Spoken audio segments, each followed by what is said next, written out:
Hi, Doris. Hi, Doris.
Hi, Doris. Can you hear me? Yes, this is Doris. All right, just checking. How you doing? Okay, thank you. I'm sorry. Is this Fred? Hey, you know what? The microphone on your end's a little scratchy. Can you hear me now? Yeah. That's better. Perfect. Thank you. All right. We'll see you soon. All right. See you soon. Bye-bye. Hey, Doris. That's all? Yeah, that's all. Hi. Is this It's Lily. Yep. Hold on. I just have to go feed the dog and then I'll be back.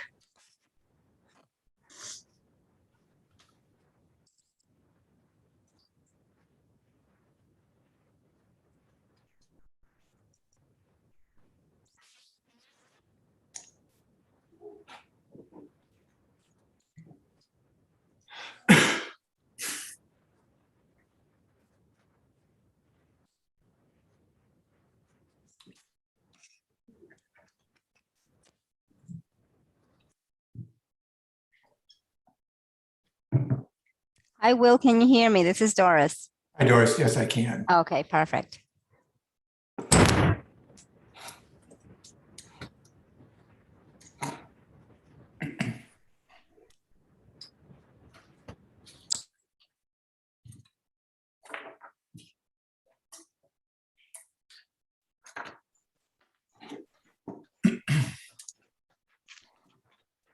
Hey, guys.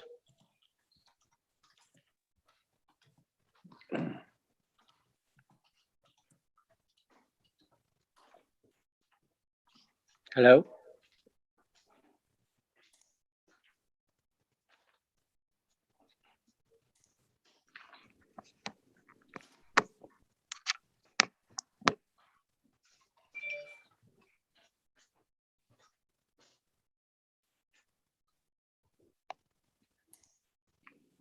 Can anybody hear me? Yes. Oh, How are hey. Hi there.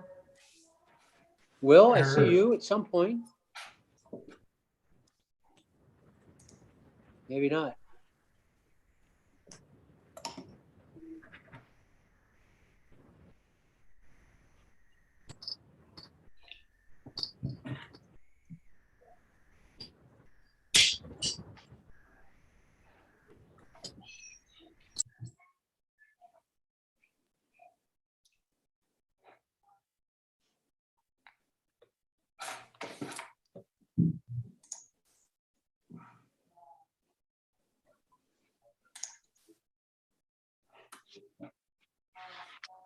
Okay.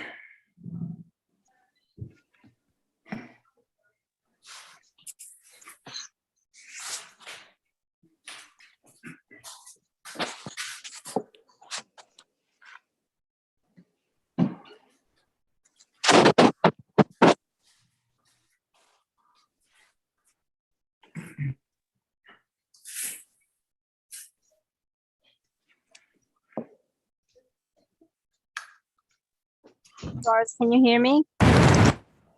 Yes.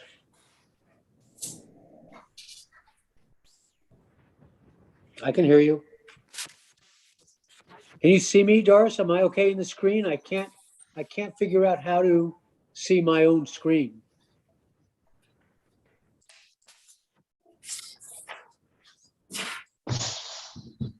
I see Will. See you. I had that same problem and then I changed the formatting. And that seemed to help. Hi, Fred. Hey, everybody. Was that Will? Hey, Fred. Hey, Will. Hi. Hey, Herb. How are you? All good. Good.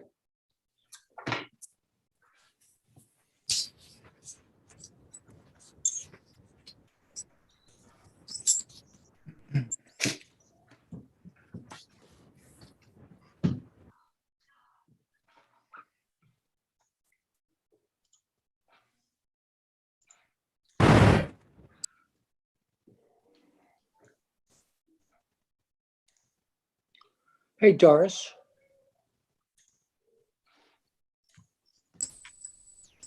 Doris.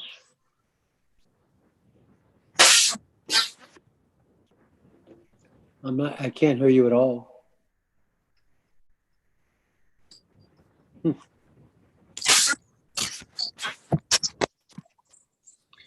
me, well, I can try it without the headphones. Can you hear me now? I can hear Can you. you say like ABC?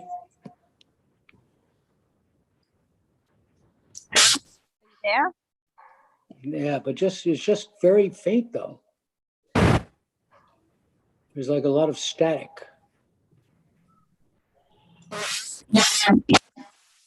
Herb, I can hear you fine. I can't hear Doris very well. Yes. Same thing that you're getting. Yeah, okay.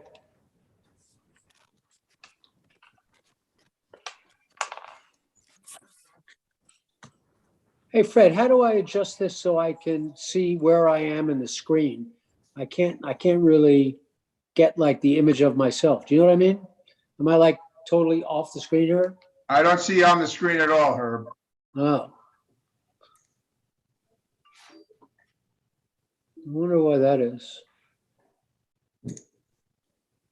Herb, try going to the up in the upper right corner. There's a view thing. Right.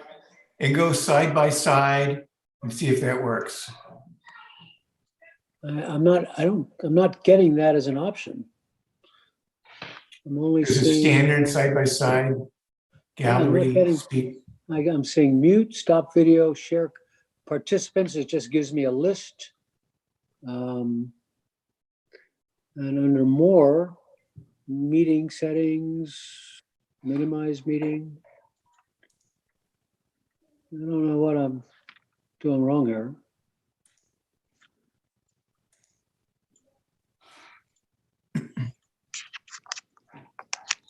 I think your cursor has to be in the upper right corner for that view option to appear. I don't know if that helps. Yeah, it's not my cursor. Oh, you should have it in your screen there. I see you, Will, right now. I saw Fred when he was speaking before. We can see you. Oh, you can? Okay. Am I semi-centered in the screen? I can't really tell. No, we just got a view of your desk or something. Oh, Fred's got a nice tie on. Oh, thank you, Will. It looks better on the screen, Herb, than it probably would in person, but yeah, well, you may have to do without seeing me at all. Could be your lucky day.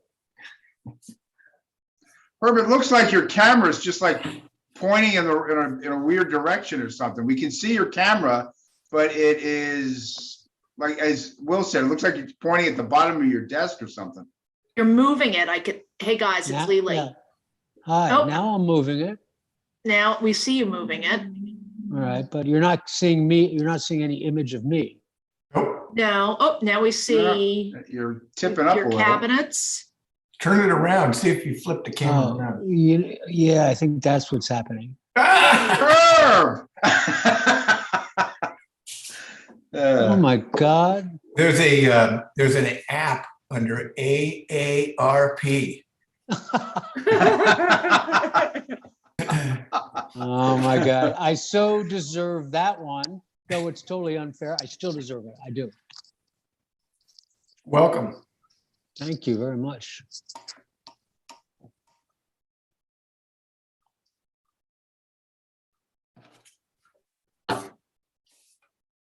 Where's our fearless leader?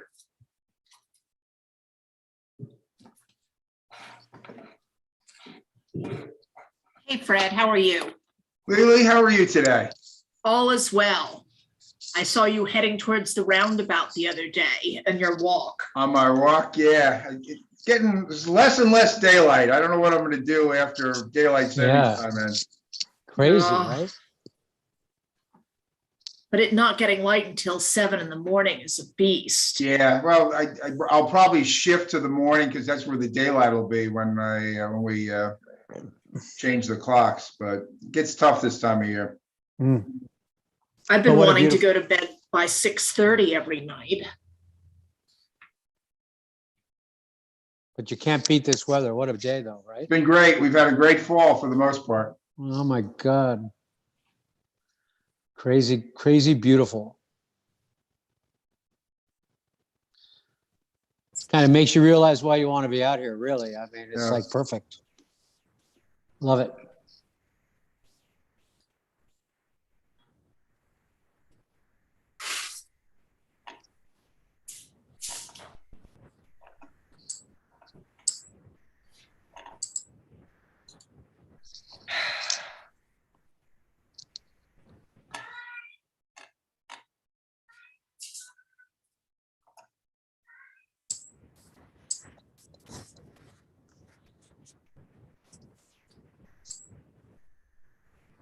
Hello, There Hey, she Mary is. Ann.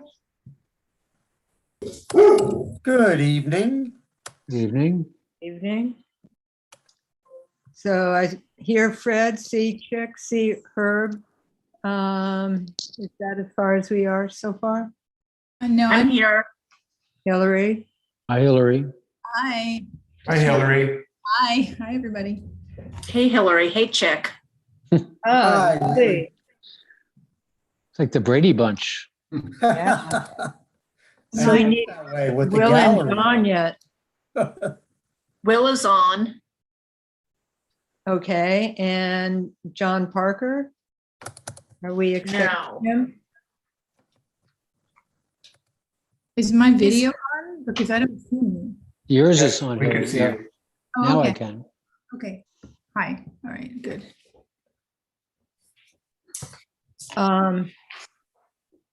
Mhm.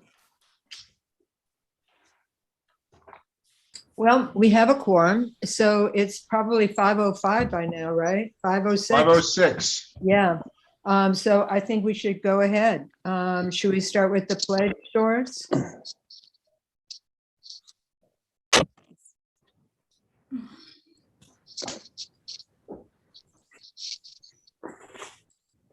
can you give us the flag? We haven't been able to hear Doris. No. Oh. And she Doris, we just said- can't hear yeah. you.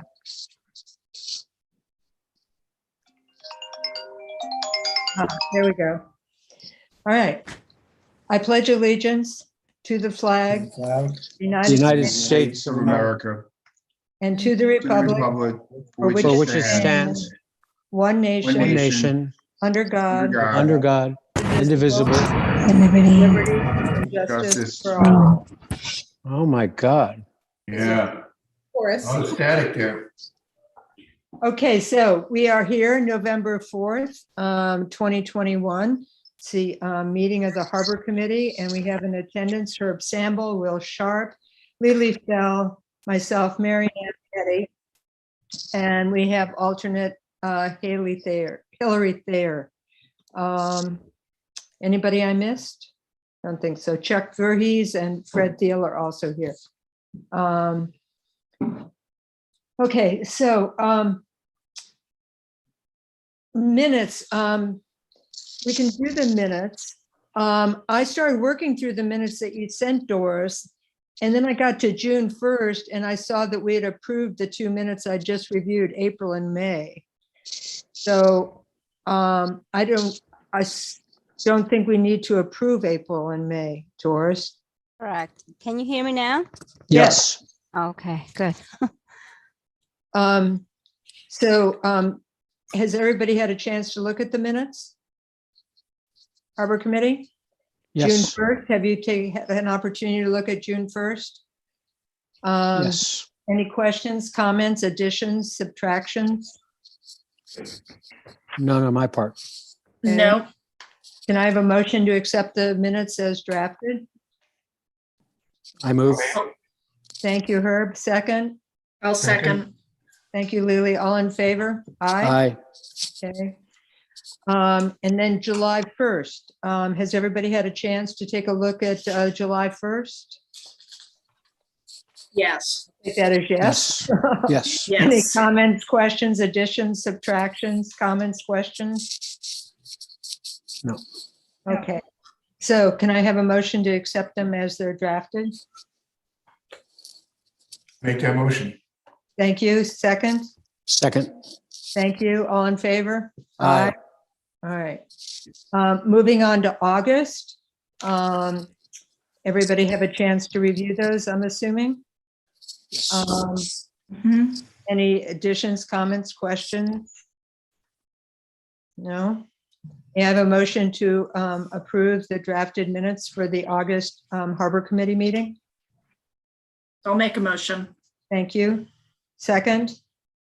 I'll second. Thank you, Will. All right, all in favor? Aye. Aye. And then I ran out of time.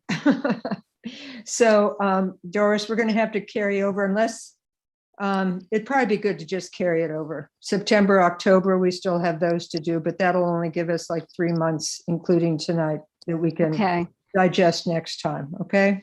There was no September meeting. It's only Right. October. Right. Right, okay, October. I think that's good progress, Marianne. Oh, it's incredible cleanup of the backlog. all right, so may I have a motion to table the October 7th minutes, please? Aye. Thank you, Herb. Second?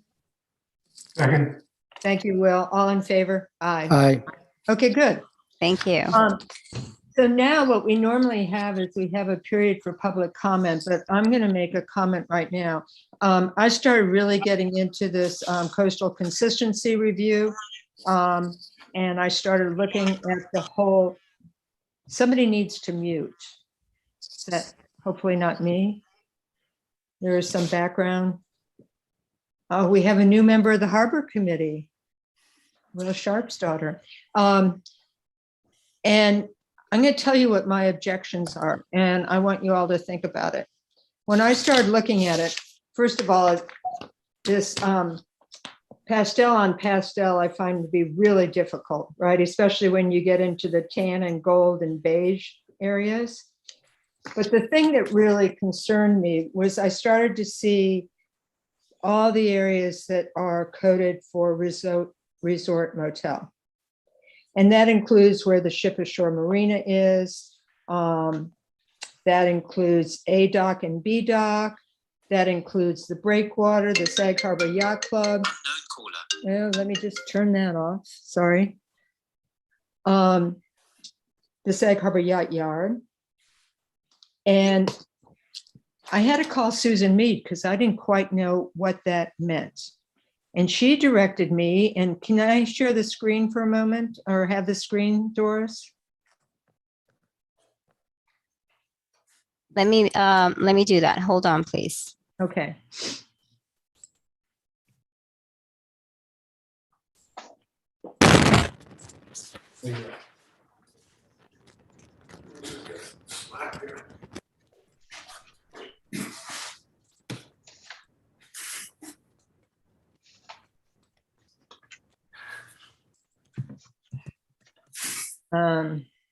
May I share my screen? Please do. Okay, so let's see, where am I? Right here. Y'all see it? Mhm. So this, I hadn't made the connection.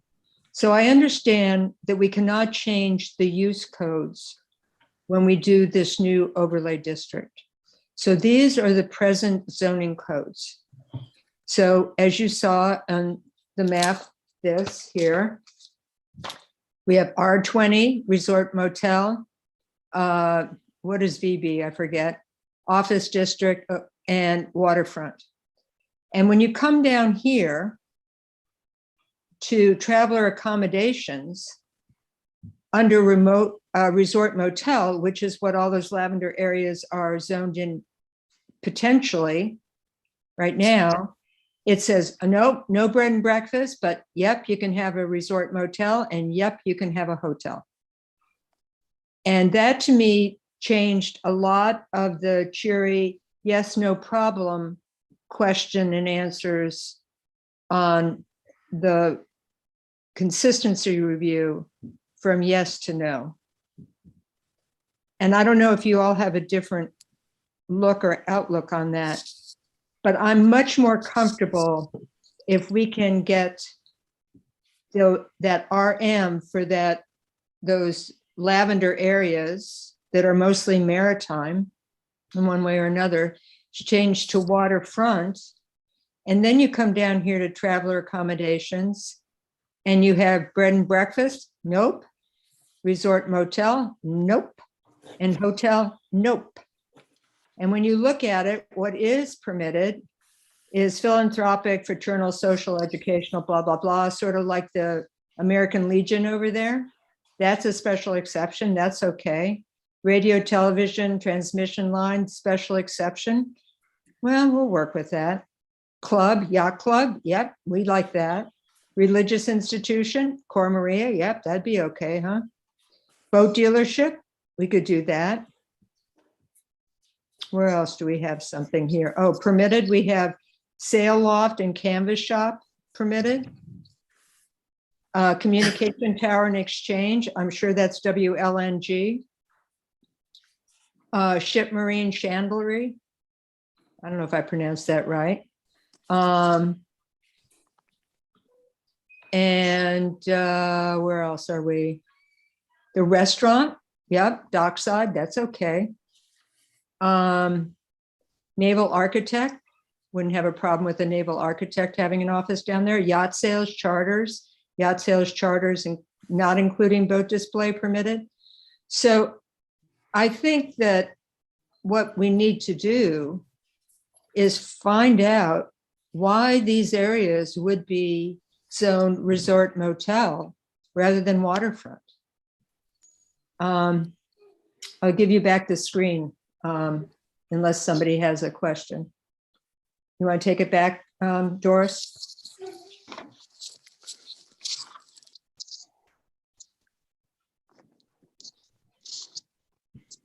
Stop share. So I don't feel capable or interested really in voting on this tonight. I feel like there's some questions to be answered. I'd like some feedback from the rest of you on the Harbor Committee. Marianne, may I speak? Yeah. I totally agree with the idea that I have unanswered questions. I had planned on addressing them to Fred tonight, but my sense is that they may go beyond that. And I know that there's a strong interest in expediting this thing. I don't have a problem with that, but I do think that just a little more time on this, maybe with some expert testimony from the village, say, would not be a bad idea. And I'd be willing to meet in a specially scheduled meeting in order to do it. It seems to me like there's enough meat on this thing that it could justify a special meeting, is my sense. So, but Anybody else? Lily? I agree 100% with Herb. I think it's too big of a scope to just quickly pass through. And I think it would be good to have another meeting, a separate meeting to talk about it and go through details of it. Okay, welcome, John Parker. We just noticed that you have joined us. Will Sharp, do you have some thoughts on this? Will, I can't hear you. Will, Muted, Will. Will. you're How's muted. that? There, Is that better? Good. Yeah, You guys like listening to me in mute anyway. I share your concerns, and I would really like it if we could have a meeting to just focus on this. yeah. And I think it would be great if we had Liz Vale there. I think that's a great suggestion. So is it appropriate that we take a look at our calendars now and see if we have an appropriate time? Sure. I would imagine that the trustees want to get this done ASAP, so let's. Right. yes. Well, the trustees hearing is on November 9th, as I understand it, but they still need to hear back from the Suffolk County Planning Commission. And so I don't see anything happening with this before their December meeting. But they're not taking it to Suffolk County before we've signed off on it in Sag Harbor, are they? Oh, yes, they are. These always get, as soon as they're introduced, they get forwarded to the Planning Commission. It takes the Planning Commission a time to respond. But you know, that it always gets routed to the Planning Commission when it gets introduced. That's not unusual. So if they're meeting on the 9th, would it be possible for us to have a work session on the 8th? But Fred said, but I think in terms of November 9th, Fred said we don't really need to do it before then. Yeah, I from, you know, again, and also from listening today's meeting at the, you know, the express meeting at the hotel, you know, Liz said they didn't anticipate taking any action on this before the December meeting. So I think you have some time during the month of November to schedule another meeting. Right. But I also think that if we have like the concern I have, which is a sort of a sea change in terms of how they've got this set up schematically, that may take some time. I don't know. I hate to sort of drop it in and expect that it's going to happen overnight, but I don't know. I'm free next Wednesday, or the 9th is Wednesday. No, the 9th. Why is not? Tuesday. Tuesday?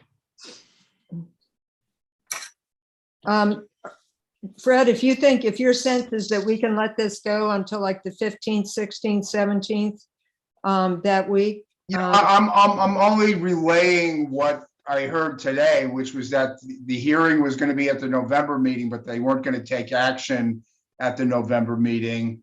And the earliest it would be December. I mean, that was what was represented by Liz today. And that's just what I'm relaying to the Okay. committee. All right. I'm so- definitely available that midweek, the 15th. I think as Lily just said, the 16th or 17th or 18th, that's all Or good. next, I'm out of town behind 2 time zones, so I can Oh. adjust, but The we're 15th doing is a it- problem for me, but the 16th works. It's fine for me. All right. So do we want to have it, can we say 4 o'clock? What do we think? Marianne, may I just say one thing? I Yeah. think just as importantly as getting Liz Vale though, is to have Fred and Chip there as well, I think. So I think, Yeah, I can at least make a couple of comments. My staff assisted the village board with a supporting study for some of the recommendations. Kathy Eisman, who you may know, she advises the planning board and has been working on this special project. And my staff member, Taylor Garner. So I saw this on the agenda for later tonight and was going to have Taylor available, but I see that, a special work session does make sense. Certainly Liz is critical. And I would just want to make sure that Kathy is available for that meeting. She would be the Right. best one from my office to help. So she's not available for me to contact now, but I'll get her a date that you decide, and we will look to attend as well. The other thing I should make you aware of is that under the coastal consistency statute, the Harbor Committee has 30 days following the referral, unless, extended by mutual agreement, to make their recommendation. So be aware of that too. You have 30 days to make the recommendation. And when did we get this? I'd have to defer to Doris about that. Okay, I'm going to search my email when it was circulated. So give me 1 second. Tuesday. yeah, earlier this week, yeah. Yes. Tuesday, yeah. Well, that's when Doris. Tuesday, November 2nd. That's the day you sent it to us. Did it sit at the building department for any days, or was that just passed along immediately? I got it from Kathy Eisman's office on late Friday, October 29th. Okay, so I would think that's when the 30 days starts counting. So we have probably until like November 28th. Something like that, which is actually over a weekend. Say we have the 29th, which is a Monday. Okay. We could also ask for an extension of that time from the village, whether that be 10 days or until our next meeting. Right. But I think if we have a work session, I think we'll know a lot more at that point. Do any of you have a problem with my talking to Liz and asking her if there's any flexibility on this designation as those, marine areas being classified as resort motel, and whether or not there'd be any opening to making them waterfront? Yeah, or talk to Kathleen, Kathleen, who? Catherine. I mean, Liz didn't write it. Liz is kind of at the legal end of it. Right, but right. Well, either or both. Do any of you have a problem with my making some inquiries about the ability to that's where most of my concerns kind of emanate from that designation, because then I feel like there's a lot of things that I would have to say no on the coastal consistency review if that's, solid motel, hotel, resort. Anybody have a problem? Marianne, no, that's fine for me. I was going to ask whether either Fred or Chick had any comments on that, and also suggest that you could bring it up at the village board meeting next week. Yes. I totally agree. It could be brought up there. I'd kind of like to try at least getting some feedback before it becomes like a big public thing, so people have some thoughts on it. But yes, I agree. That's another opportunity. Okay. So did we tentatively say so that Kathy and Fred and are we thinking, can we talk about like 4 o'clock on the 16th of November? I have something else at 6 o'clock. Or somebody else threw out a date. I don't, I'm good with that time. 16th is fine with me.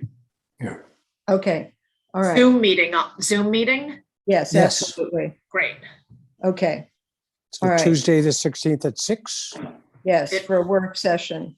No, at 4 o'clock, you said, correct? Yes, I'm sorry, 4 o'clock. Yes, thank you, Lily. I will be, I think I will have, excuse me, internet where I am, and I will let you know if I don't, and then I'll just hone in on telephone if not. Okay, all right, Mary Ann, what time were you picking? 4 o'clock? On the 16th? Yes, Okay, I'm good. thank Okay. you. Okay, so with that put aside, is there anybody from the public who would like to address the Harbor Committee?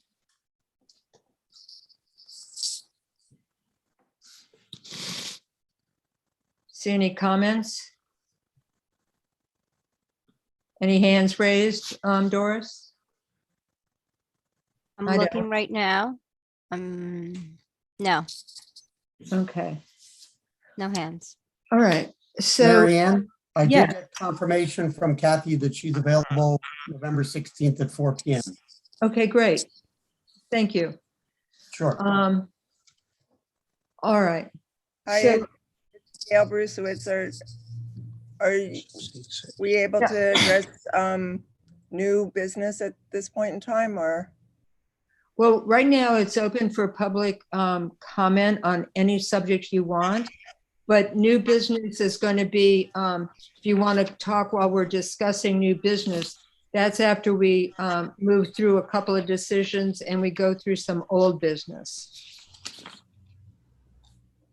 Okay, so I apologize. So the discussion is about specifically this last agenda item or anything in general? Anything in general? I have a big concern about the last nor'easter we had on October 25th and the property under construction at 10 to 14 Vitale Silly Avenue. And I have photographs of flooding that are quite telling as to what my concern was last time I attended a Harbor Committee meeting, and I'm more than happy to share them with you on my screen. And I am just very concerned to find at what stage are the dry wells for this property to be installed and functioning, because the ground is about to freeze up, and based on the water runoff, we've never had flooding on Vitale Silly Avenue. Glover Street, yes, but never on Vitale Silly Avenue. So I'm very concerned. So I just wanted to know if there's any update on when that those dry wells will be functioning, because if the winter is wet and muddy, we're going to have a real serious problem being mired in it. Doris, can you share the screen so Gail can show the pictures?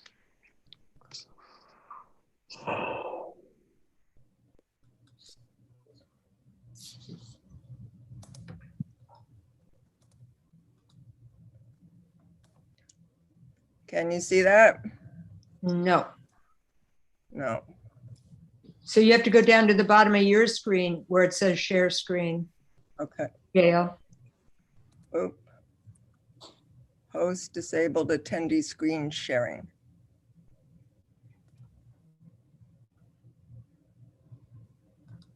I made you a co-host, Gail, so you're ready Oh, okay. Thank to you. share.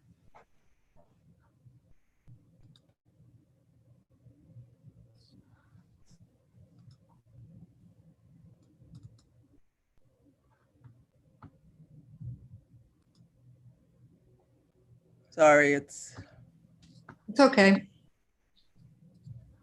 it's wanting me to, sorry.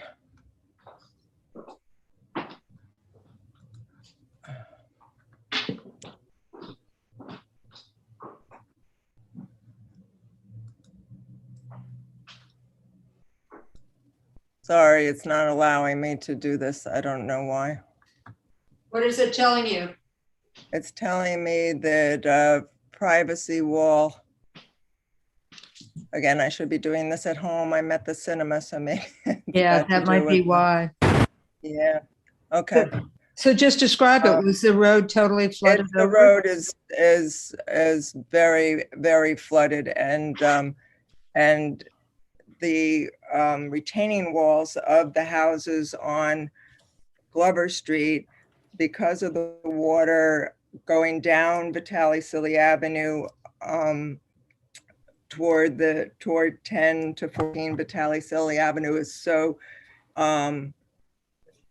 it's like a little stream. The water against the retaining walls on Glover Street have like 3 to 4 inches piling up. And then also if that freezes in the winter, that's going to become treacherous and we're not going to have ingress or egress to our properties. So again, these dry wells, how far along is this project?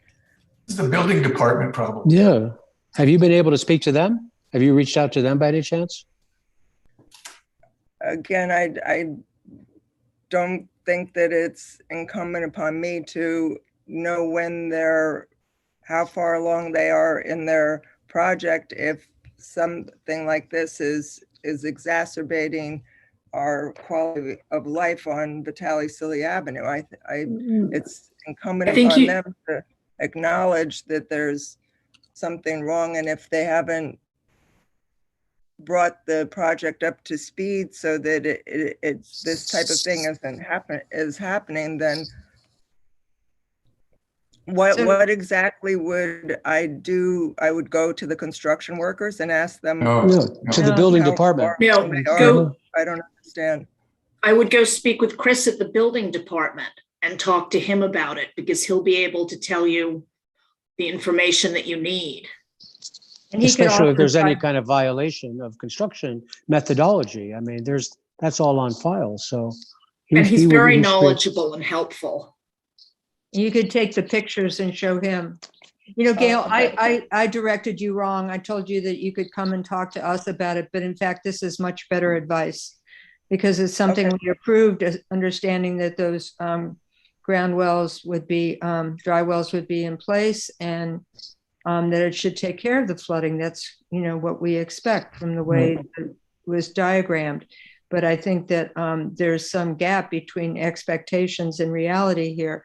And I think that Chris Talbot is the right person to check that out for you. Okay.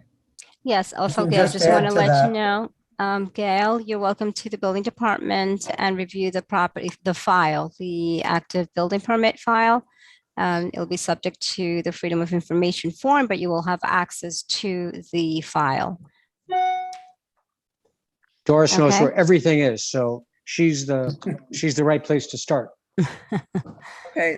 Font Then of my question knowledge. would be if they're saying that it's not accomplished at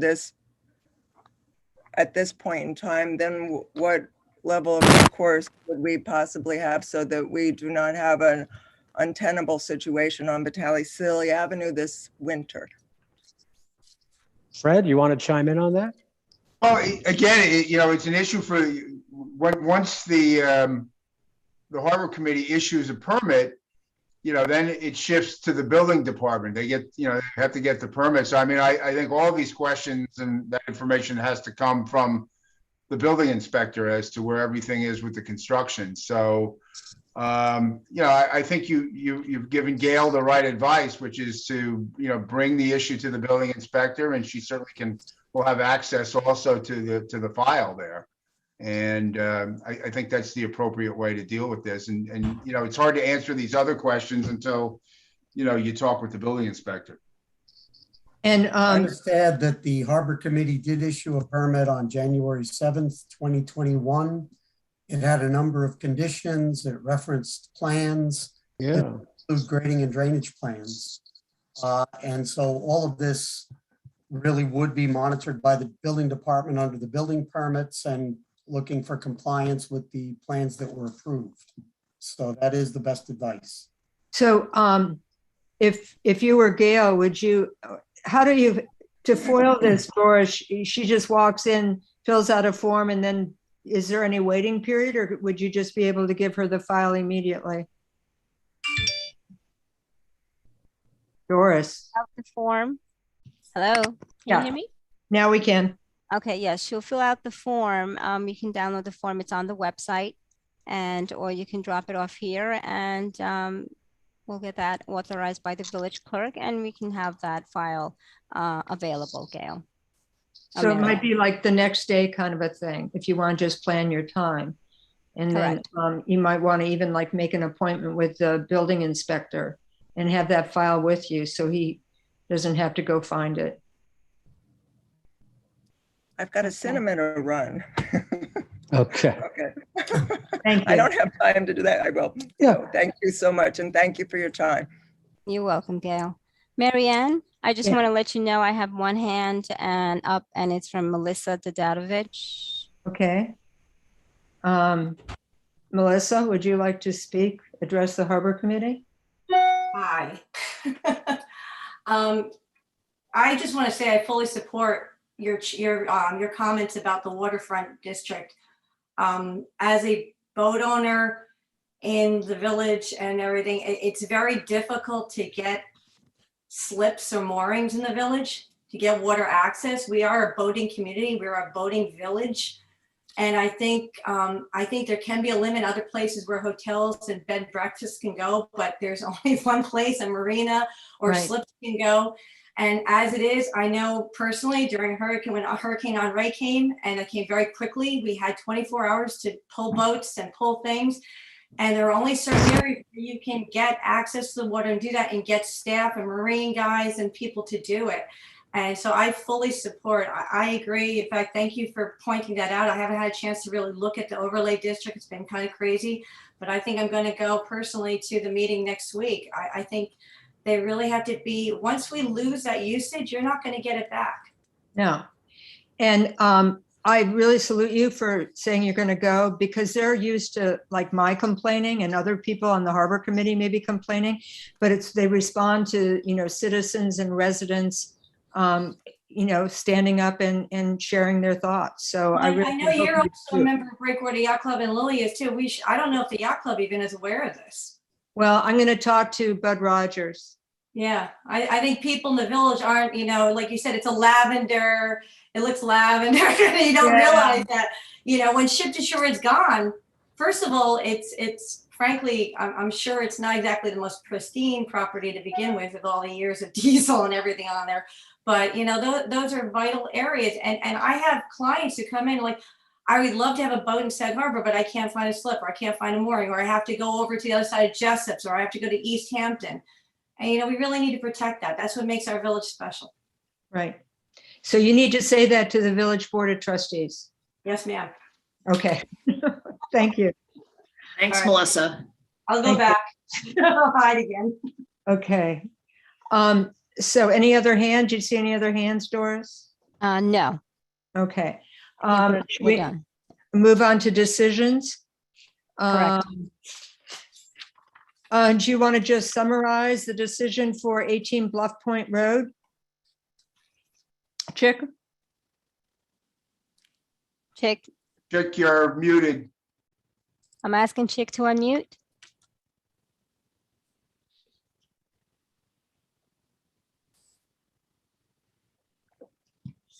Got it.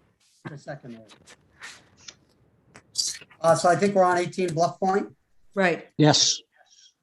Okay, thank you.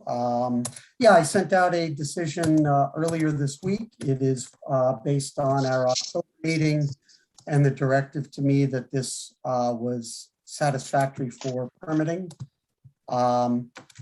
It's dated today's date. It has the project setting and description and the background regarding zoning and floodplain. A number of findings that included the IA system, the buffer equivalency, meeting the 50 feet, and basic conditions of approval and referencing of the plans, including a revegetation plan. I did attach we'll make sure that the applicant has the draft covenants that need to be submitted with this. I don't think they were attached to this one, but they were with all the other ones. So that's ready for your consideration for decision. Again, it was directed to be prepared at the October meeting. Right. Does anybody have any questions, comments? Anybody on the Harbor Committee? Nope. Yeah, I think we're confident in that decision. Can I have a motion to accept the decision as Chick wrote it and distributed it to us earlier? I so move. Thank you. And second? Second. Thank you. And all in favor? Aye. Thank you. Okay. Second decision is 8 John Street. And this is a declination. I thought you wrote a very thorough decision on this, Chick, and I appreciate that. I hope you all had an opportunity to Yes. read it in detail. I know that we all were of a mind on this, that we needed to decline it, but it was really, I thought, a well-written decision. May I have a motion to accept this, approve this decision? Lily, thank you. Second? Will, all in favor? Aye. Aye. Aye. Thank you.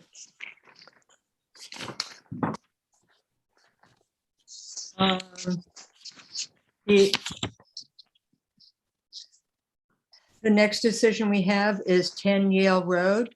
Do you want to just give us a brief overview of this one, Chip? Yeah, similarly, this was discussed at the October meeting. This involves demolition and removal of a swimming pool, reconstruction of an addition to the building, construction of a new pool. This is one that we had discussed at the last meeting, and the applicant did provide a table of existing wetland setbacks and proposed setbacks based on the modification. So it is a developed site. It did not meet all of the setbacks, but everything was being improved. And you'll see on page 3 of the decision at the top, that table is included that shows the improvements. So we do feel there's a net environmental benefit through the redevelopment of this site. There's also an on-site innovative alternative wastewater system and a 6,914 square foot non-disturbance, non-fertilization buffer. So there were a lot of benefits to this. We did prepare this with conditions, also including the reference to the approved plans, and that is ready for your consideration. Any questions, comments? I have just one comment. Is there anybody, is the owner here by any chance? Guess not. Is anybody? here? Melissa was representing the Here. application. Hi, Marianne. Hi, Melissa.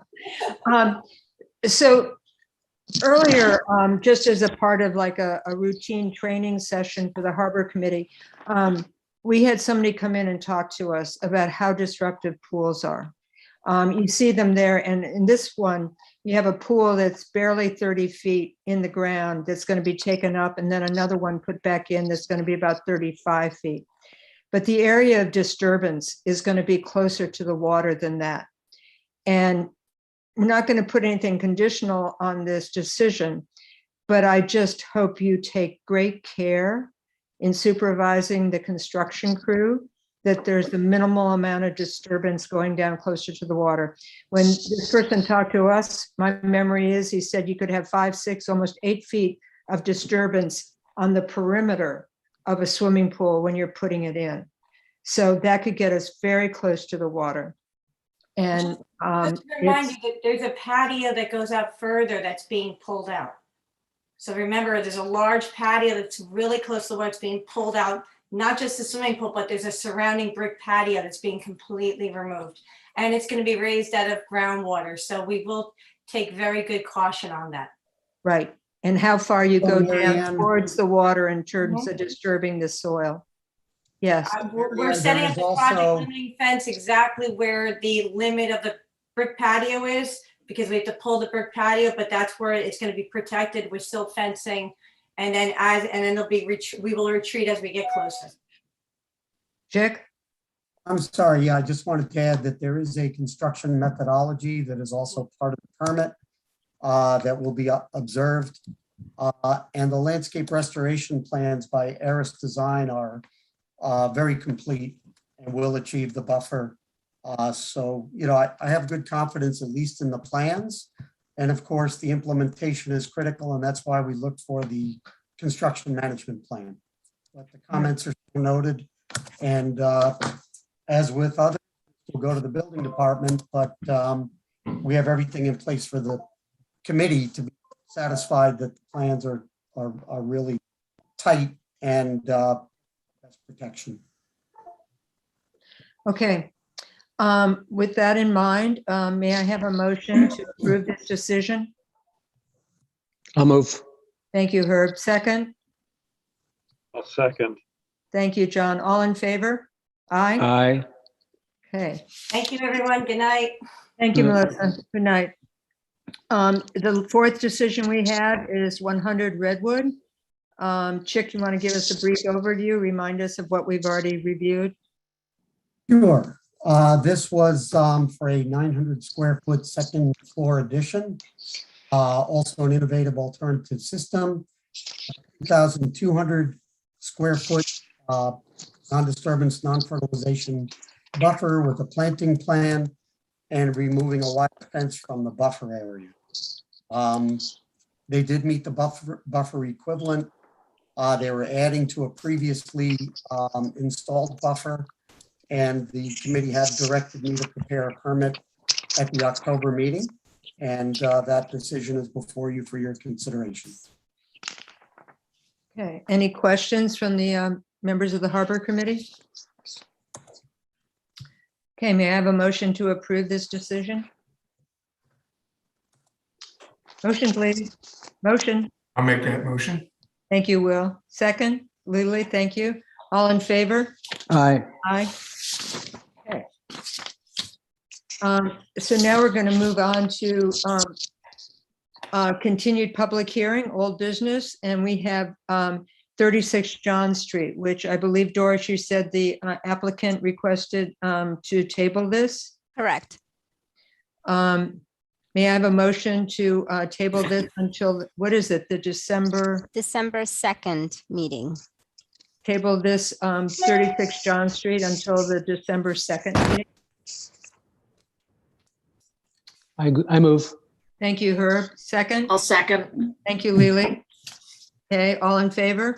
Aye. Aye. Okay. So moving on to 188 Redwood.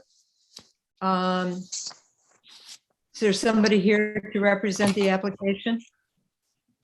I'm here, Haley Willis with the Adam Miller Group, 2462 Main Street, Bridgehampton. And I also have Jane Costello here from Costello Marine that prepared the bulkhead plan, and she's going to be speaking as well. Okay. Okay, to get started? Yes, go right ahead. So we have not revised our plans from our last submission.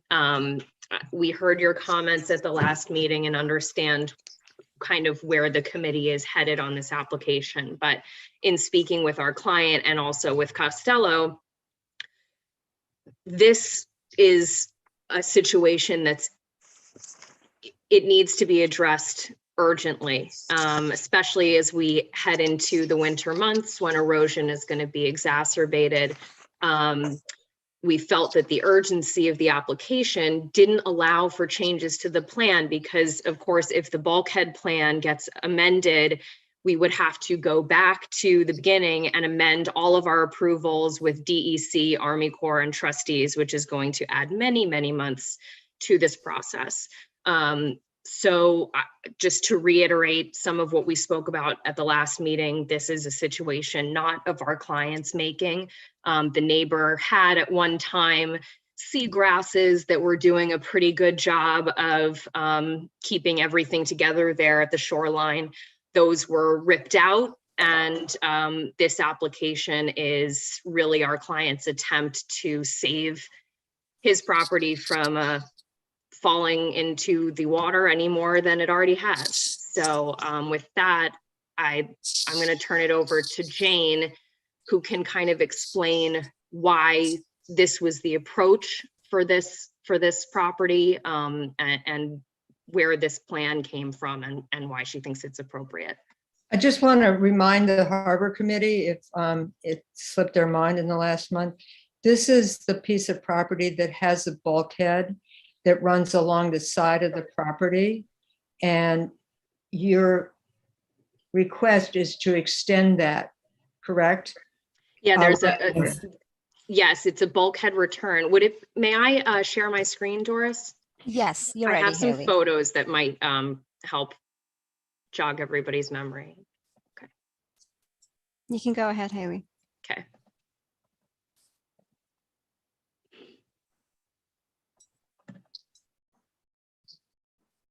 So what you're seeing here on my screen is these were photos taken at the time that our client purchased the property. It's not this one. This is the neighbor. This is our property. This one here with the bulkhead.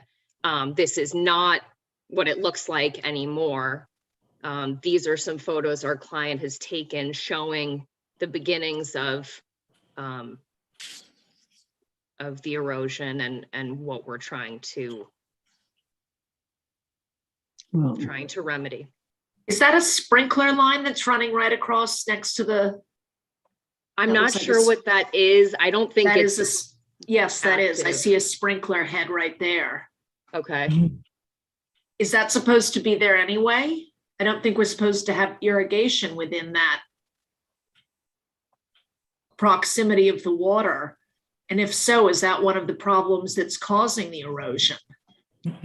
Well, I don't believe it is, because we made no changes to what was existing. Our client, has kept it status quo. What happened was the neighbor ripped out the seagrass, and that is where everything started to happen. I don't know what I see the sprinkler head here, but I believe this was all like pre-existing. But I can find out what all of that is. Here's another picture. So you've done no investigation into the possibility of a natural shoreline treatment?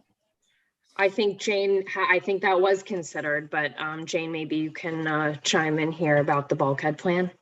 Yeah, can you keep this picture up right here? If you This could one, see- sure. Yeah, just keep that one up, because if you could see, the homeowner did have landscapers put biologs right there. That's what you're seeing with the stakes. And what he did was he tried to revegetate that area. I think he just had landscapers in there. And probably that hose that you see was trying to irrigate some of the vegetation. Previously, going back a little bit, this property, before we put the bulkhead in and the return, there was an old seawall there. It was like a raw concrete seawall with a return, and when we came in, the bulkhead was replaced. I mean, the seawall was replaced with a vinyl sheath bulkhead. Same spot, same place, same elevation.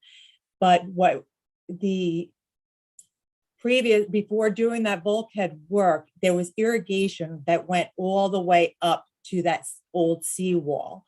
And then as a condition of the original bulkhead construction, it was to do a non-disturbance or a non-turf buffer, and the irrigation was pulled back. And so the irrigation that you're seeing was probably existing, and it just never got pulled back any further, that the actual head. But then you see a hose going down. And I think that was an attempt to try to irrigate some vegetation. Now, these biologs have completely failed. I mean, they don't, Well, some biologs that a landscaper happened to put there with a lot of good intentions. I don't think that's really, I'm not an expert. Maybe Chick has a better idea. But is that an honest attempt at a natural shoreline, Chick? Well, we had a lot of discussion about this at the last meeting. I must say I'm a little disappointed that the applicant didn't really heed a lot of the things that were discussed because, Right. The code is very explicit in terms of the burden of proof for the applicant on these types of projects. It does talk about coastal restoration projects and looking for the softest solution possible. And that burden of proof is completely on the applicant. It's under 285-9 E, excuse me, 2, which talks about coastal erosion structures. So I just, remember a discussion about potential impacts of hardened shorelines with respect to scouring. We directed the applicant to look at softer solutions. We said bulkheads are really the last resort. Sometimes bulkheads with, going down in order of least impact. The greatest impact is a bulkhead with armament, might be under that. A revetment type shoreline is under that. And then shorelines, it might involve core logs, but other solutions to use vegetative stabilization. And we did encourage the applicant to look at the portion of the code, make sure they meet it, because the committee can't issue a permit unless this is addressed. It's very clear in the law. And we also encouraged the applicant to work with the neighboring property owner because of the way, as you can see on this photograph that Jane has, the property to the south has been scoured out. And actually the wetlands are on the side of the property adjacent to 188 Redwood. So those are my thoughts, but it's a lot of what we already covered at the last meeting. Right. So if I could chime in with regard to the neighbor, we can't make any promises for the neighbor's property. We cannot, and I think Fred mentioned this at the last meeting, that Harbor Committee approval in this case could not be conditioned on the neighbor's cooperation because it's something we can't guarantee. In fact, I believe the house is either on the market or is going on the market. So that neighbor, we can get verbal cooperation from them, but really we're not going to be able to provide any assurances that they will do anything.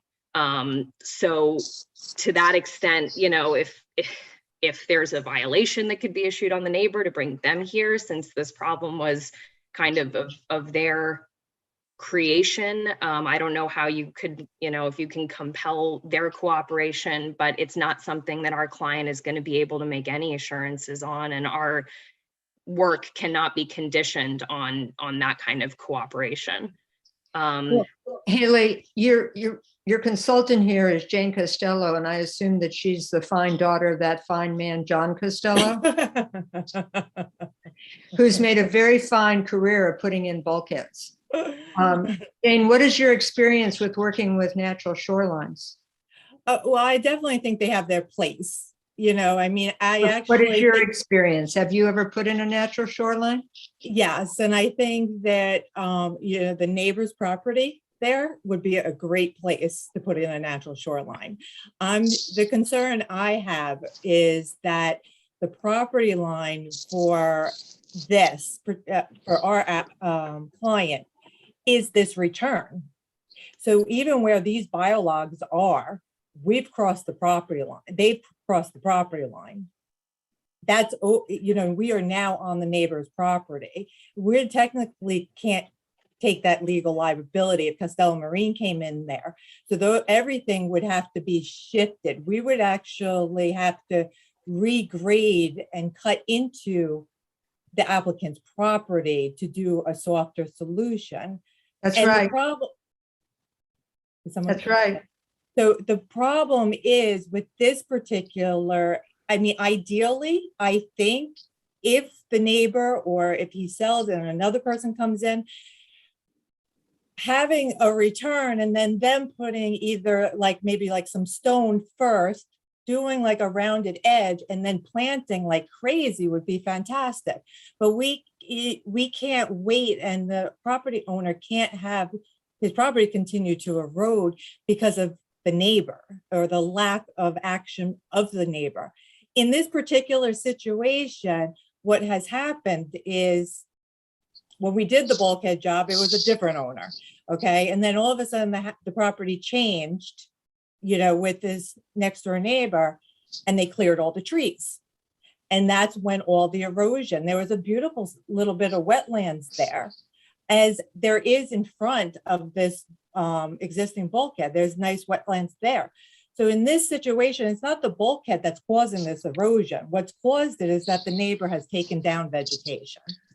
Jane, are you That's what- suggesting, And that's Excuse what. me. Go ahead. Sorry. Jane, excuse me, are you suggesting that the neighbors did that without a wetlands permit? That I don't know. I honestly, I was not involved in it, but it's very possible. I mean, Because I if they think, did that, we can make them restore it.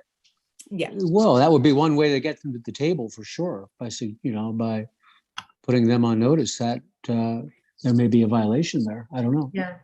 I think that's a great suggestion. Yeah. I mean, because I do think if something's not done to their property, it will continue. And I understand the concern that with a hardened shoreline, and it just does seem the way the shoreline goes in this particular property, I mean, this particular area, this neighboring property gets hit. It does. It's receding. And you can look at Google Photos and you can see how the wetlands keep going back and back and back. So almost the worst thing these people did, probably very unknowingly, was remove trees and vegetation. But here- we had I'm sorry, we had a discussion, I think, that the bulkheaded property went into the water, as it were, created more real estate than that was there naturally. Correct me if I'm wrong. And I think that creates this whole problem. If I'm not mistaken, is that you have a hardened, extended piece of real estate, and which I get it, but that is exacerbating the problem, not the lack of vegetation on the other project. The property has been like that though since before our client purchased it. So there Well, that was doesn't make it right. And I'm not arguing for or against. I'm just trying to look at the source of the scouring. And it's, from everything I've ever read, it's the bulkhead that is generating the scouring. But more importantly, it seems that this is a case where the two properties really need to get together and come to a logical, environmentally righteous solution. It shouldn't be the Hatfields and the McCoys. Just shouldn't be, because it's a larger picture. It's our waterfront. And at some point, the property on the left will get sold, the property on the right will get sold, and back and forth. And we have these dueling issues, which is not what we would like to see here. So Fred, can I ask like where that leaves us? Because as I said, I don't represent the neighbor. I can't speak for the neighbor, nor can our client. And I have no way I don't have the power to compel them to come before the Harbor Committee. I think the Harbor Committee might, but how can we would love that, but I can't make promises. When did the vegetation, was it removed in the last year? No, it's been probably about 2015, something wow. like that. It was removed. The bulkhead, in this situation, I understand the whole problem with bulkheads and the scouring and stuff like that. But this particular property, there was an old rock seawall, and it had been there for decades and decades. It was old. And this bulkhead replaced that seawall in kind, in place, same height. When Rich Warren was the consultant at that time, he made sure that this did not go any higher, and we had to stake it out and everything. So the area was used to this. Just like the on the northern part of it, it's all bulkheaded down there. What changed in this situation is that the vegetation was removed. And just in this situation, I'm not saying across the board, that every situation, it's not a bulkhead causing erosion down shore. I'm just saying in this particular situation, I think it's definitely that the neighbor removed vegetation. Well, vegetation is powerful, certainly. Mhm. I just, myself, I just can't see approving more bulkhead. It just passes the problem on for a few more years. And then there's going to be an extension of this problem or a different problem, but it's all, related to a hardened shoreline. Right. But I think the problem becomes, and we see this all over in all different areas, is how does the property owner protect their property? In this situation, he's trying to do that. And he can't cross the property line. Right, but somebody suggested that he could move a softened shoreline back into his property. Yeah, which will cause quite a bit of disturbance. Much more, I think you're gonna we would have to almost rip out everything was there and just kind of start from scratch. But aren't you gonna have to rip it out if you want to install a bulkhead anyway? Well, we can just, That area will be disturbed. Chick, what is your thought on this? Well, again, I mean, I think the code is there, it's the guidelines that we have to follow. And the code itself says that an erosion control structure, this is what the applicant has to demonstrate, that an erosion control structure, which is what we're talking about, is immediately necessary to prevent the loss or destruction of a principal building or structure on the applicant's lot, or to prevent severe damage to such building or structure. I don't think that's been demonstrated at this time. There's talk about loss of land or potential erosion, because of this unprotected side return area of the property. But that is the actual burden of proof under the code. I would argue that the structure that is in danger of loss or destruction is the existing bulkhead, which is an approved structure that the property is benefited by. And the return is what we're proposing to maintain the status quo. That is, the bulkhead is a structure, and this is an immediate need to preserve it. Yeah, we may have to have Fred look at that, but it does say principal building or Yeah. Or structure. Yeah, I don't see, somehow the idea of putting in a more bulkhead to preserve a bulkhead, there's something there that's kind of a disconnect. This is kind of- I'm not sure that was the intent of that particular provision. Right. right. This is kind of Montauk problem in a really small scale, which is you have earlier iterations of intervention like this, and what do you do with it? And while this benefits one homeowner, it's certainly to the detriment of the adjacent homeowner.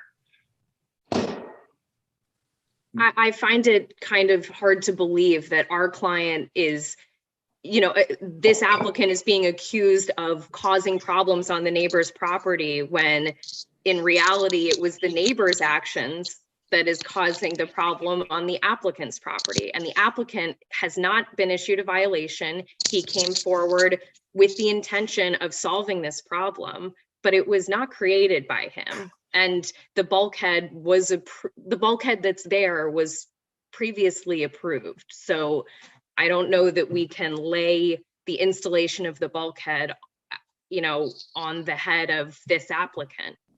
Well, I think we share responsibility for the installation of the bulkhead that's there right now.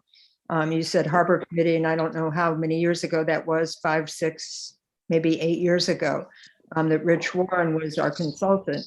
And it was approved by Harbor Committee. So we all have a piece of that. But I don't, personally, I don't know that I feel good about going forward and compounding the bulkhead problem. And like Chick said, I don't really see that there's been a demonstrated, effort to come up with a different solution. It's like all we hear is bulkhead and more bulkhead. Well, I think Jane has spoken to, she has experience with the living shoreline, and that was an option that was explored, but it was deemed to not work here because you don't have access to the neighbor. Well, or because you don't want to erode some of your backyard. To do that, it would have to back into your property, the applicant's property. Am I correct? Right? It would. Yeah. I definitely, and if the erosion keeps going, I mean, all of a sudden you're gonna have like this little peninsula and water going all behind it.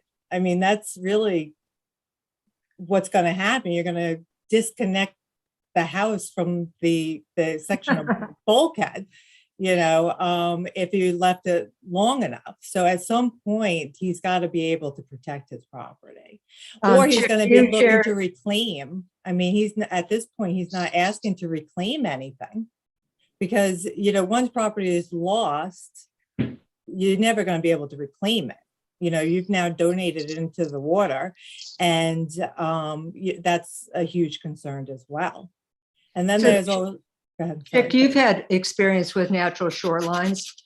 Do you see the same kind of doom and gloom scenario here? Chick, what happened to Chick? Chick is gone. Oh, sorry. I wanted to make sure I wasn't causing interference. No. So I looked extensively the last time at aerial photographs going back in time, and we definitely recognize that there was protective intertidal vegetation on the property to the south that is not there at present. It has, the shoreline has changed dramatically in that area. You could speculate on the cause. There could be some, destruction of wetland, could be because of scouring, could have to do with sea level rise, could have to do with many factors. Certainly, if you do have an area that is unprotected with nothing, you can lose land and, have that erode and cause sedimentation onto the neighboring property. If there were a significant flood event or something of that nature, you could have that type of damage. So, I think it's up to the Harbor Committee to, direct the applicant to observe the provisions of the code. And it's up to the applicant to come up with something that the Harbor Committee is comfortable approving. I do see a need for some type of protection. It could take within the subject property only, and it could involve softer solutions, and that would be more consistent with the code. I would tend to agree that I don't know if we're ready yet to say okay to a return structure that's a hard shoreline, because I don't think the burden of proof has been met adequately at this time. But certainly some protection is necessary. I mean, I would say aggressive planting of vegetation, get some deep rooted plants, and maybe it is necessary to look at the neighboring property and see if there have been violations, because that would add to the protection if we can get some additional wetlands established. But that's beyond the scope of this project. I do understand that. Mhm. Also, I was invited to something on natural shorelines, and I asked Chick to pass it on to you. It's the Peconic Estuary Partnership does a lot of work with natural shorelines, and they're having like a 1 or 2 day conference, and it's like the 16th and the 17th. Yes. So somebody might want to go hear what they have to say. They're probably right there at the cutting edge and know more about what's going on with natural shorelines than, I don't want to say anybody else, but certainly like a good portion of the people on Long Island. So, Yeah, that was forwarded to us. Yes. So, Haley, If I could ask a question first. sure. As an alternative, I mean, would large rocks or boulders, could those be put in that location instead of a bulkhead? I think that's all part of what we're talking about with the softer, anything is softer than a bulkhead, right? So whether or not it's plantings or maybe, rocks, a combination of things. Well, I'm asking the applicant as to whether that's been considered, as to whether that would be an alternative. I mean, Well, Jane- yeah. oh, sorry. It would, but in an ideal situation, I think a rock revetment, you would want some kind of curve, which then would definitely cross the property line. I think in this situation, if you put the rock, you want it to kind of soften the actual shoreline. So, in that situation, I would say it would have to be full cooperation with the next door neighbor to really be effective. Do I think rock would retain the soil? I do. Do I think putting in rock would triple the cost to our applicant? I do. I mean, you're talking a lot more money to bring in rock into Sag Harbor than it would be to do a bulkhead. I mean, that's got to be a factor as well. I mean, there's not just endless money to everybody. I think that our client wishes the next door neighbor would get involved. Have they had a But- conversation? Have I they think gone over there and? I think knocked there's on- been conversations over the years. There's a letter that was part of our trustees' approval that somewhat I saw informal. that. There was no plan, but the neighbor, sure, will revegetate. But if you kind of play that out and we get Harbor Committee approval conditioned on revegetation on the neighbor's property, which comes with the inherent, 3-year maintenance, et cetera, we can't, our approval cannot be conditioned on that. So logistically, I don't see how that works unless the neighbor can somehow be brought in front of you guys. I would like to ask Chick, if you look at the aerial, I don't think you could design a bulkhead that did a more effective job of scouring the property to the south than what we're looking at. And I just, I don't get it. If you look at the entire coastline there, this one particular property adjacent to the applicant, it's really eroded significantly. And it's got to be because of the bulkhead. So what we're being asked is to reinforce that. And I gotta stand pretty firmly that I would be opposed to it. And The bulkhead is an approved structure. I know. I know. But- I'm just saying there are alternatives like John just mentioned, maybe large rock or something like this. The cost of putting rock in is significantly less than the loss of real estate to the property to the south or to the west. Not your problem, but Yeah, if the expense is going to be borne by anyone, it should be the neighbor who caused the issue. And for fairness alone, it doesn't make sense that this applicant would have this burden when it's not a self-created issue. I disagree. I disagree. I gotta just say that I'm gonna put my foot down and say, I'm looking at this. And in my years of looking at coastal erosion, this is a poster case of a generator of precipitation of erosion. I might be completely wrong, and I defer to Chick, but I don't think it's the property to the south or to the west that's doing it. Will, I agree with you. I've seen this along the coast, along the ocean, when they put up bulkheads and the next property immediately gets destroyed. And this is just a, ticking time. But but the problem is this, you're looking at the bulkhead, but this bulkhead replaced the seawall that was there for decades.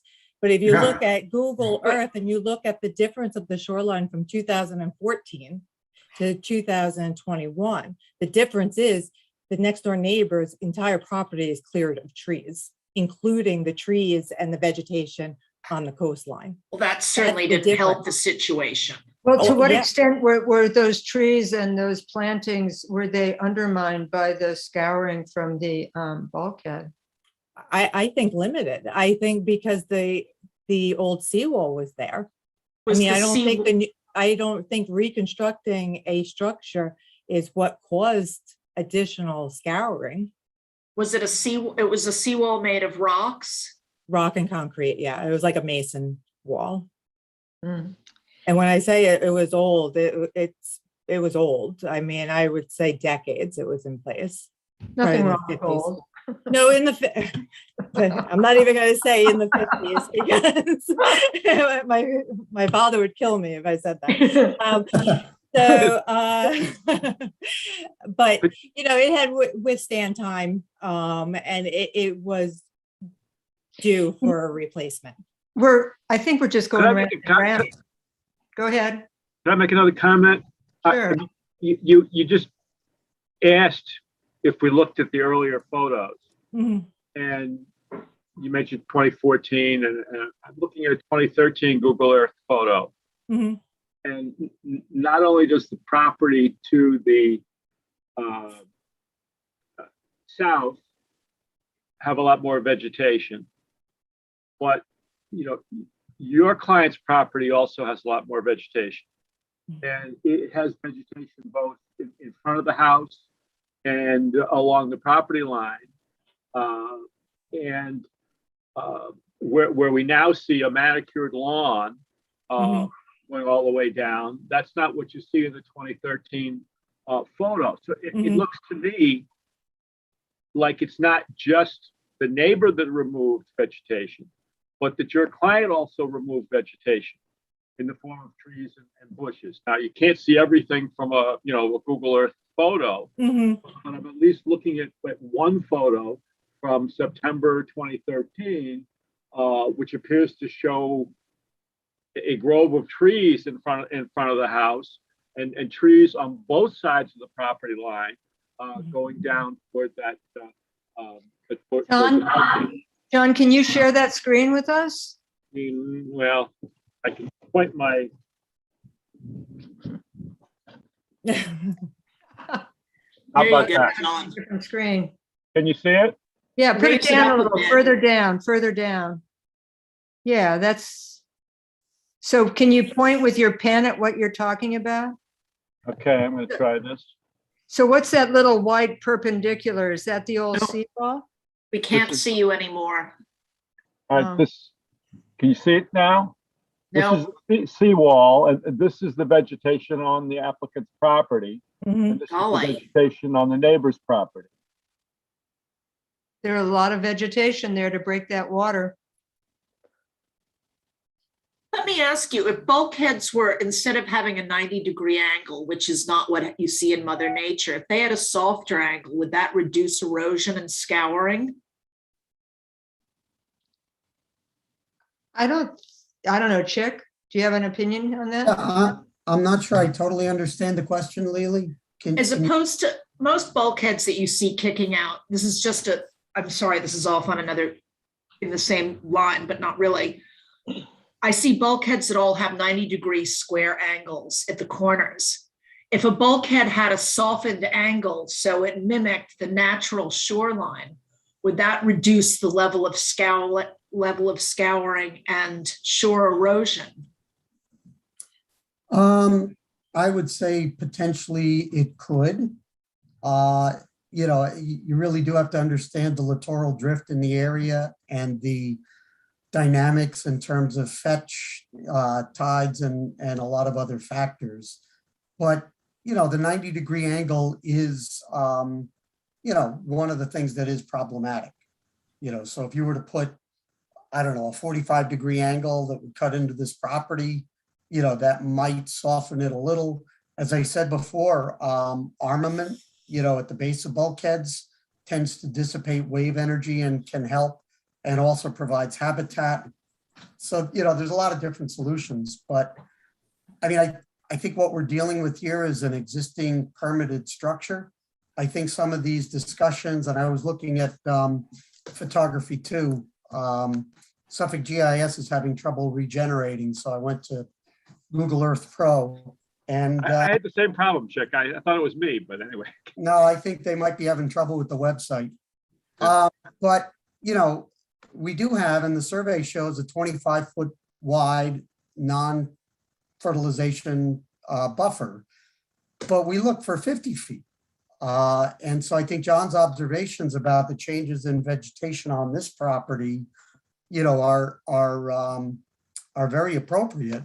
And what I saw was a cluster of trees right in this area that the proposed bulkhead return is being proposed. And I think what I'm hearing from the Harbor Committee pretty firmly is that it may be necessary to grade into this property some and create some type of protection for this property alone so that you don't have uncontrolled scouring that will eventually erode the property. And that could be done with rock, it could be done with vegetation, could be done with an expanded buffer and, you know, heavier plantings. So I think, you know, that's really what the code speaks to. That's what I'm hearing from the Harbor Committee members. I think we do understand that it has to take place within the subject property. But, you know, all of this discussion is good, and I hope the applicant is hearing it. Jane, are you able at all to estimate like how much of the property will be lost simply due to delay here, to how, you know, to what we'll have to do process wise to amend our proposal? I mean, if I have to go back to the DEC for this, yeah, I mean, I anticipate something like the DEC and the Southampton Town trustees, I anticipate a minimum of 8 months of paperwork. And that's once we get an approved design from the Harbor Committee. You know what I mean? I don't think it's worth going back to these agencies until I know what the Harbor Committee is going to approve and just keep running a circle, getting DC approval, getting trustees approval. Okay, so I don't want to do that. And that's one problem with this whole permitting business is that we have to come to the table, come to the Harbor Committee with all these agencies permits in hand, and then now we're kind of. Wait, I don't think that's true. That's not true at all. You don't have to come here with permits in hand. You can come to us first. And we're usually tougher than the DEC or the trustees on a lot of these issues. So if you pass us, I don't think you're going to have a problem with the DEC or the trustees. Okay. Yeah, that's been stated many times. I used to be the way. I mean, you know, it was that maybe the newer board and Voorhees on hand, that's changed, but it definitely used to be that you had to come to the table with all the other permits. Just say North Haven. We don't choose, you know, the applicant makes the choice on which agencies to go to. Obviously, you need all of the permits. And as Mary Ann said, you know, this committee likes to see things early and not be in this position where all the other agencies have issued permits. Right. So And we're more than happy to have discussion items. You know, you come in, you go like, what do you think about this? What do you think about that? And we give you some feedback before you've invested, you know, thousands of dollars into detailed plans. You know, we can say, yeah, turn a little to the left, a little to the right, or gee, we really like this, or something like that. I think we're approachable and want to work with you to a satisfactory solution. Okay. And in the meantime, if I may add, there doesn't seem to be any imminent risk to either the principal house or the structures as defined in the law, as defined in the statute. Is that correct? No, I don't, no. I mean, it would have to be a significant storm to do any damage to the house, but that would be true anyway. I think the biggest challenge with this whole thing is really staying on the applicant's property and, you know, staying within the boundaries of the property line, you know, without totally reconstructing the existing bulkhead return, which I I would can't re- imagine. I would reach out to people who do this full time. That's their line of business. That's their specialty. Their expertise is dealing with these kind of situations. And I don't mean to undermine your experience, Jane, but I think just from what I know of your dad and your family, it's more like, hard structures, docks and bulkheads. So there's probably like a whole nother family that's been, growing up and cutting their teeth on doing alternative kinds of treatments. And I think you might want to try to locate those, identify those people, have some conversations about what some alternatives are here. I will say that I've worked with John Costello on core log projects in other jurisdictions. And, John does have experience in that area, and I'm sure that transfers to Jane.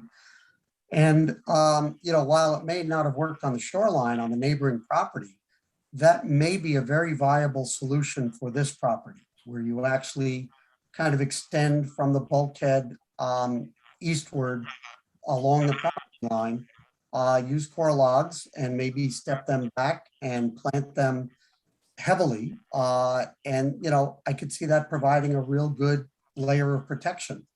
When you talk about cost, that most certainly is going to be less expensive than a bulkhead.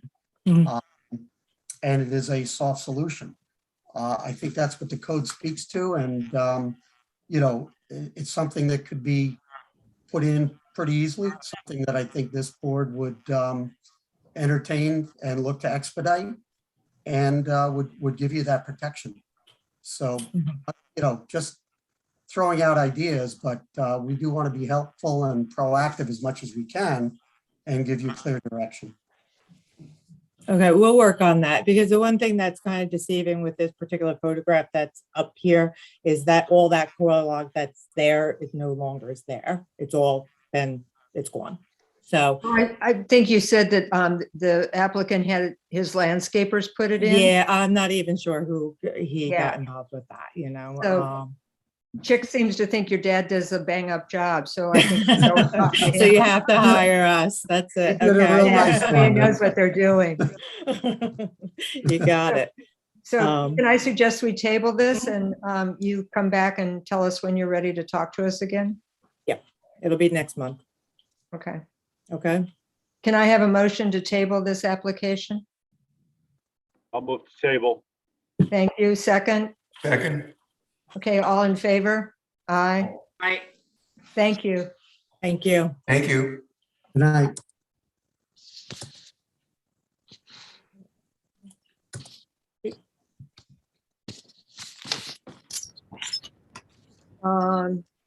The next is 40 Redwood. Is there anybody here to speak to the applicant?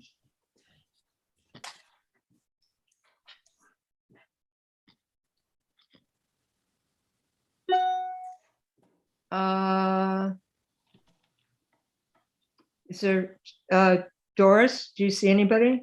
I'm looking. You see that this was adjourned last month.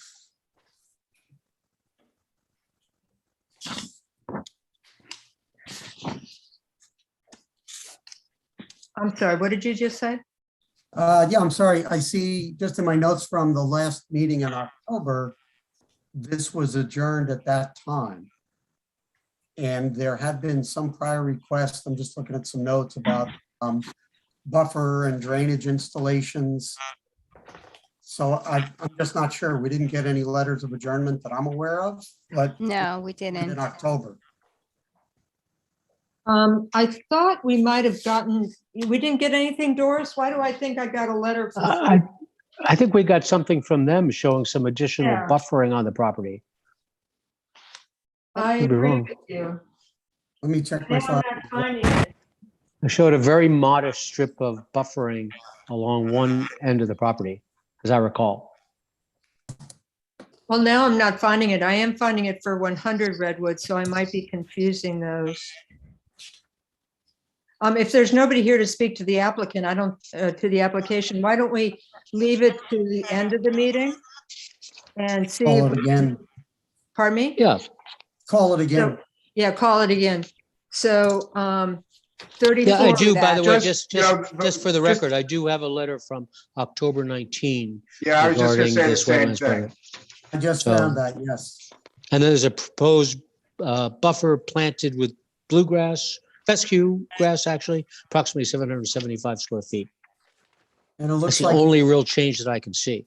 And how deep is that buffer? Well, it's not 15 Yeah. feet, 10 feet. 15. Right. Well, I don't think we move forward if we don't have an applicant here, do we? No.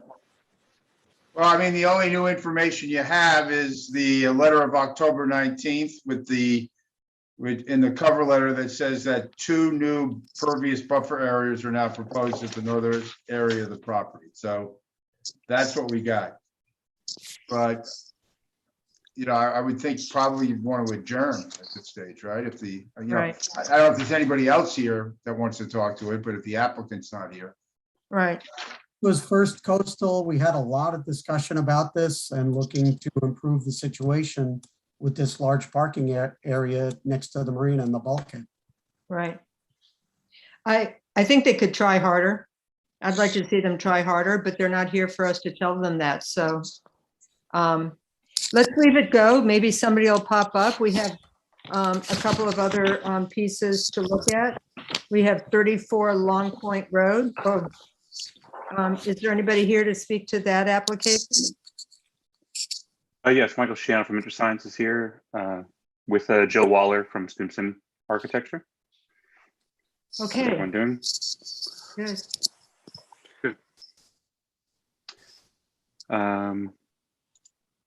Doris, can I share my screen, please?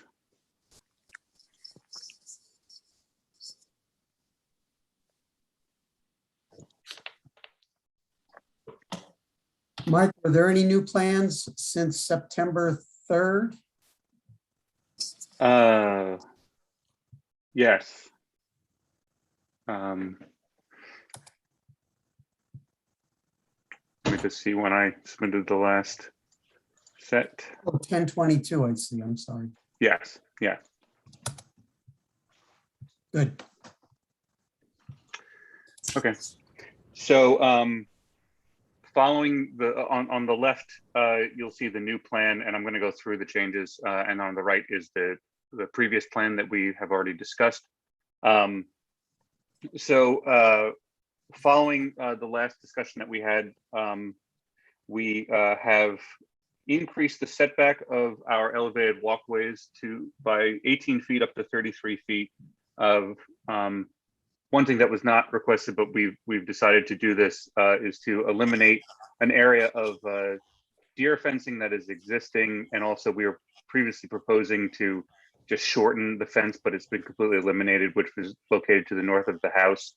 And we have also provided some clarification on our engineering plans to identify the specifics about our cut and fill calculations, so that it's very clear that under the proposed conditions, there'll be a net removal of 58 cubic yards of material from the property.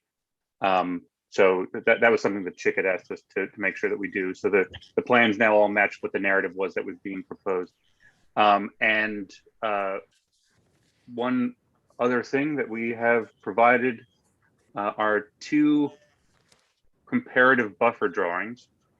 The one on the right shows a buffer drawing under existing conditions. So this provides the area of a buffer where under existing conditions you would be able to measure 50 feet on the north side of the property, and then in areas where there's existing structures, it winds up being less than that. The average width of this buffer is about 42 feet, and the area of this buffer is about 35,000 square feet. And then what we have done is to propose a buffer that would extend to the proposed elevated walkway, but also in areas where we are able to, we will extend our proposed buffer up to a distance of, let me just zoom in here, 79 feet at a maximum. And the average width of this buffer is 38 feet compared with the existing one of 42.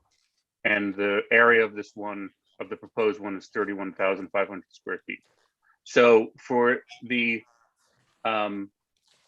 comparison of a net reduction of 4 feet, we are proposing to just to put this all into perspective, we're proposing to, for that 4 feet, upgrade our septic system from a standard system to an IA system, reduce the amount of fill on the property by 58 cubic yards, and propose to increase the area of native vegetation, eliminate all lawn from the property, and increase the area of native vegetation on the site by 15,992 square feet, which is roughly 25% of the upland area of the property. So while we are proposing structures that are less than the recommended setbacks under Chapter 285, we believe that all of the other measures that we are proposing in addition to that would help to offset those proposed structures. So Chick had asked that we, at the last meeting, Chick had asked that we provide these drawings so that the board can make an educated decision on these existing versus proposed buffers here, and also with the net decrease, the increased setback rather of the elevated walkways. We think that this is a better plan than what we had previously, and we think that the mitigation should be sufficient for what we're proposing to do. My memory is that we had some, at first, at least me, I was kind of infatuated with these elevated walkways.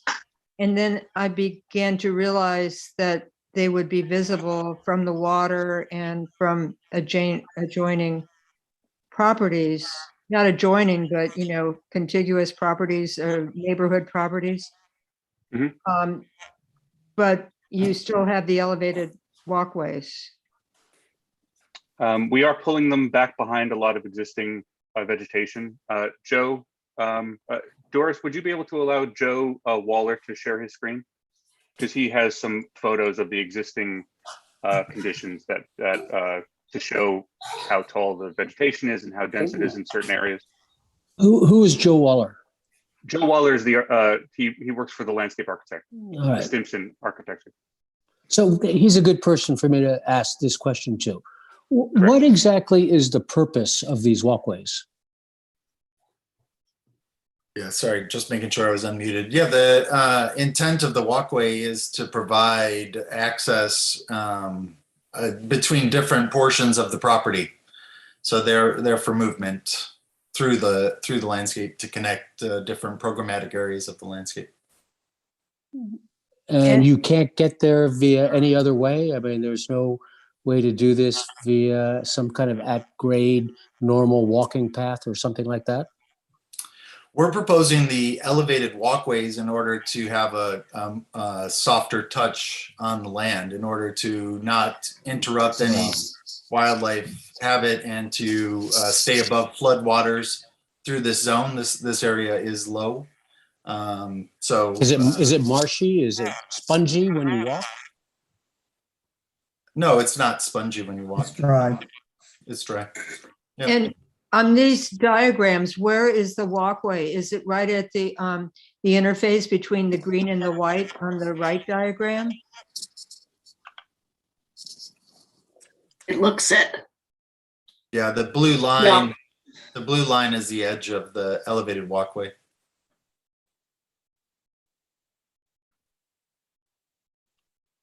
I guess I kind of agree with Herb. I'm not sure why it needs to be an elevated walkway. Marian, elevated walkways. I'm sorry, go ahead. Wouldn't it be because it would get flooded out and ripped if there's a high tide such as now or during the nor'easter? Does this whole property flood? I'm not certain, but one of the main purposes of having an elevated walkway is actually because vegetation is able to grow underneath it. And that's also why we're proposing to have light penetrating decking on top. So you wind up with the benefit of having a place where people could walk, but also there's additional vegetation to help to hold the ground together. And it also serves as areas where wildlife can pass over or under, depending on obviously what the animals are. So, Do you have an elevation by chance that shows us how high the elevated walkway is? yep. I have to just find that one from the original submission. Just give me 1 sec. I'm just going to stop sharing while I go look for it. Yeah.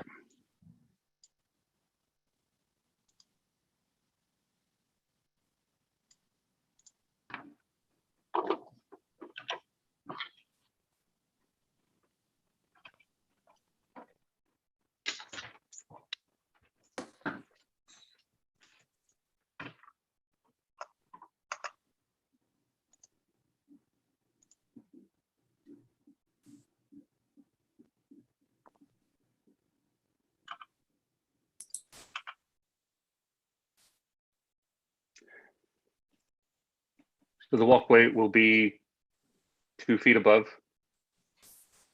the existing grade, which is if we put the boardwalk any taller than this, then we would have to also propose hand railings under the New York State Building Code. So that's why it's proposed in the way that it is, at least at the height that it is. So it's 2 feet above grade with no railing. Correct. And that's to the top of it, right? No, to the bottom of the right, Joe? The height To the bottom. from grade to the top of the boardwalk maximum is 30 inches, which my is what God. is allowable That's- for a walkway to be above grade. The bottom of the structure varies, but it never exceeds 30 inches above grade. Well, it can't by code. Mary Ann, last meeting, you were enamored of this, and I think all of us were. And then somebody asked a question, maybe it was I Lindsay. disagree. Where is the setback from which we discourage any intervention? Well, I think the neighbor came and it made me aware that this is going to be visible because it's just such a flat little peninsula there, that this is going to be visible from the water and from other properties. And I was like, that kind of killed my appetite for it, even though I think it's elegant. Can you put the screen back up that shows the green and the white? I just did want to clarify that this boardwalk will not be visible from the perimeter of the property. It's totally concealed by groundsel and cedar. So there's no chance of this being seen from anywhere beyond the property. I disagree. I took a little boat trip around that peninsula. Yeah, we have photos that we can share of from the pier looking back. There is no way there's no way that it could be seen. So my other question is also, I'm looking at the map or at the drawing, the architect's rendering, and I counted 30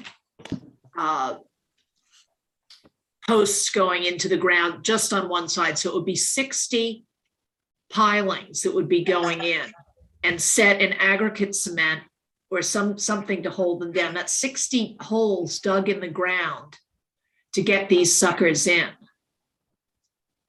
And they're going down, what, 4 feet, 6 feet?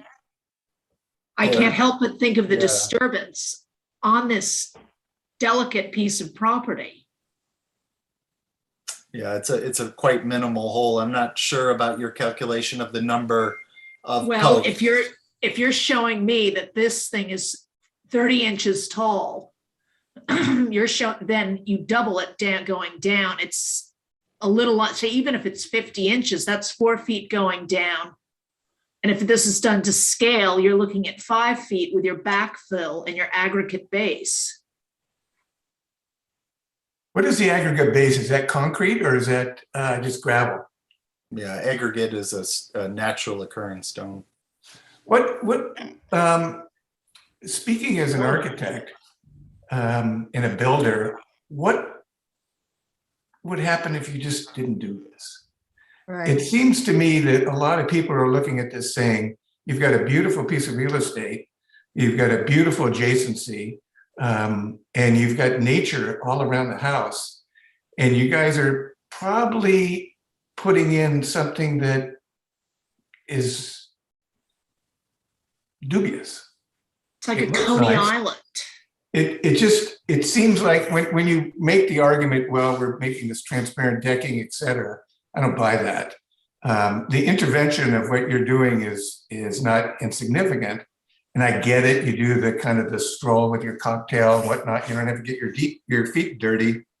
But for heaven's sakes, that's what living in this environment is all about. So I think architecturally, or in terms of the haptic experience, you're denying what it is to be adjacent to water. So, and maybe all of that is garbage and just talk. I want to know what are the rules about the setback in putting in a structure? And that 60 pilings. I'd like to see that line, and then we can have the conversation. 75 feet, correct, Chick? Yeah, we talked Okay. about it at the last meeting. Structure is Well- 75 feet. This was determined to be a structure. I'm ready to vote on this. Well, I think there's more than one item here. I mean, I think that my sense is that the committee is swaying against this walkway, but I think we have more than that to consider here. Is that not Right. true? Right. And I would just say I'm very harsh about this. I really like all the rest of the work, and I think there's a lot of work that's gone into it. I just think sometimes editing is beneficial to all of the above. Right. I'm with you on that. Do you- Just for the sake of asking, because I'm just curious, would the board be willing to, if the boardwalks were not proposed, but instead we had 4-foot wide paths that went through in the same place that we're showing them on the on the plan, what would the board's feeling be about that? I'm just curious. And the path would be what, like gravel or some kind of permeable? I'm actually not sure. Joe, do you have any? Yeah. Well, that would be idea? key. Yeah, this is all hypothetical, but I guess I know it's completely yeah, hypothetical. I'm sorry. on the property next door, you guys approved gravel walkways much closer to the wetland edge, so we Yeah. could, Right. for hypotheticals, use gravel walkways. Permeable is a word. Yeah, right. Permeable. I mean, the boardwalk is permeable as well.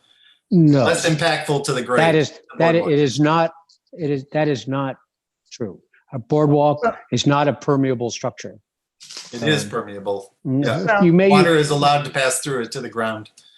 I Okay, disagree. In this case, I'm just for the sake of clarification, we are proposing a boardwalk that would have 50% open grate decking. So instead of it being boards like you would see in a deck, in a standard deck, Right.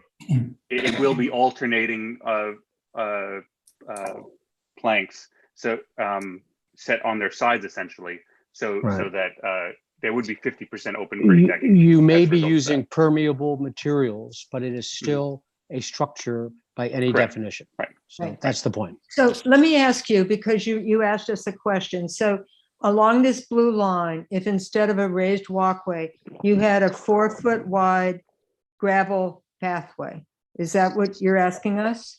And that would go along the top, and then it would also come along here around the bottom and trace the perimeter of the buffer. Is that true? Is that your question? Yes. I would like that better than the raised walkway. I guess I'm kind of curious, what's on the inside of this? What is the white? Is that like fescue or? Oh, no, there's a lot of native vegetation that's being proposed in the middle of this.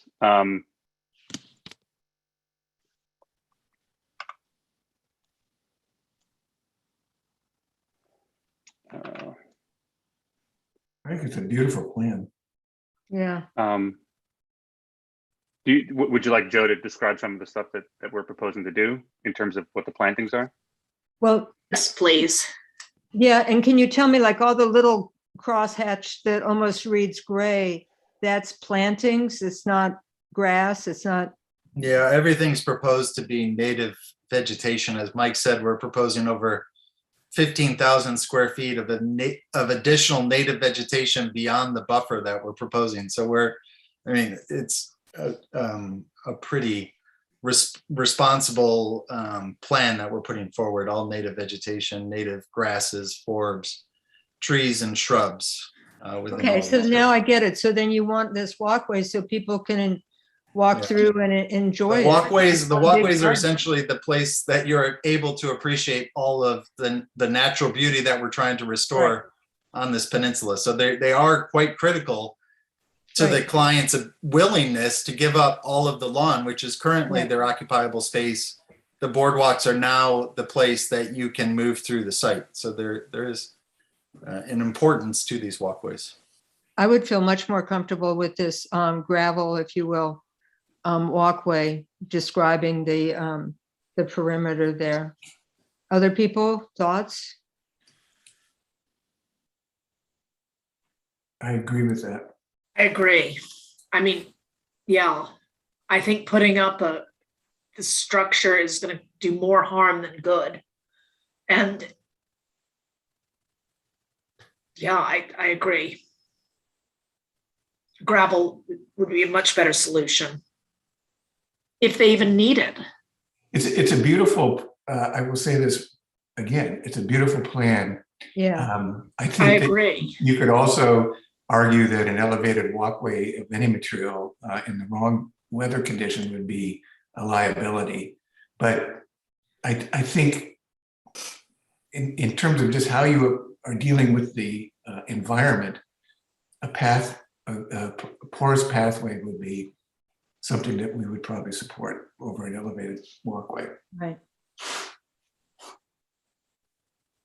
And just to be clear, just for my own future reference, that is not to say that we couldn't have an elevated walkway if it was going specifically to a new, to a dock, not on this property, because there's already a dock on this property, but having an elevated walkway through a vegetated area in order to get to the one sole access to the waterfront.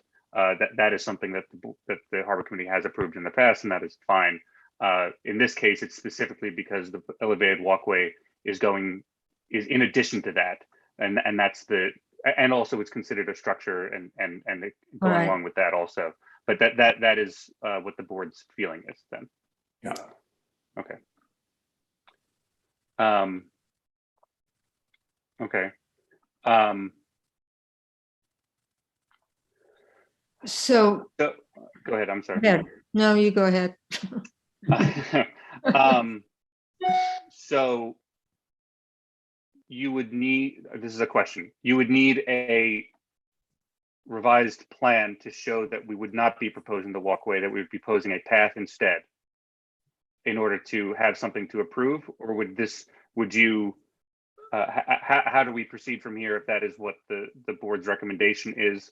Because I would want to take this back and obviously going, Right. I don't necessarily think that holding it over to discuss this again, if the plan itself if everything other than the elevated walkways is good, and that we were able to just replace the path the way that it is with gravel or some other pervious natural material, then would we be able to just submit keep the record open for a number of days so that we could submit a revised plan and then if the Yeah, so I the think that decision we could be could, made at the next meeting? I think we could do something like that. I have one question before. What's in the center of these beautiful circles, these egg-like shapes? Yeah, that. Yeah, what is the white portion? That's native meadow. Okay, and then down here with the off to the left and a little bit further down, that one, yeah, what is that? Is that native meadow as well?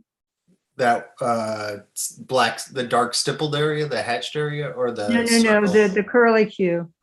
The circle is the intersection of pathways and a gravel kind of seating area within the meadow. Okay. What's surrounding it?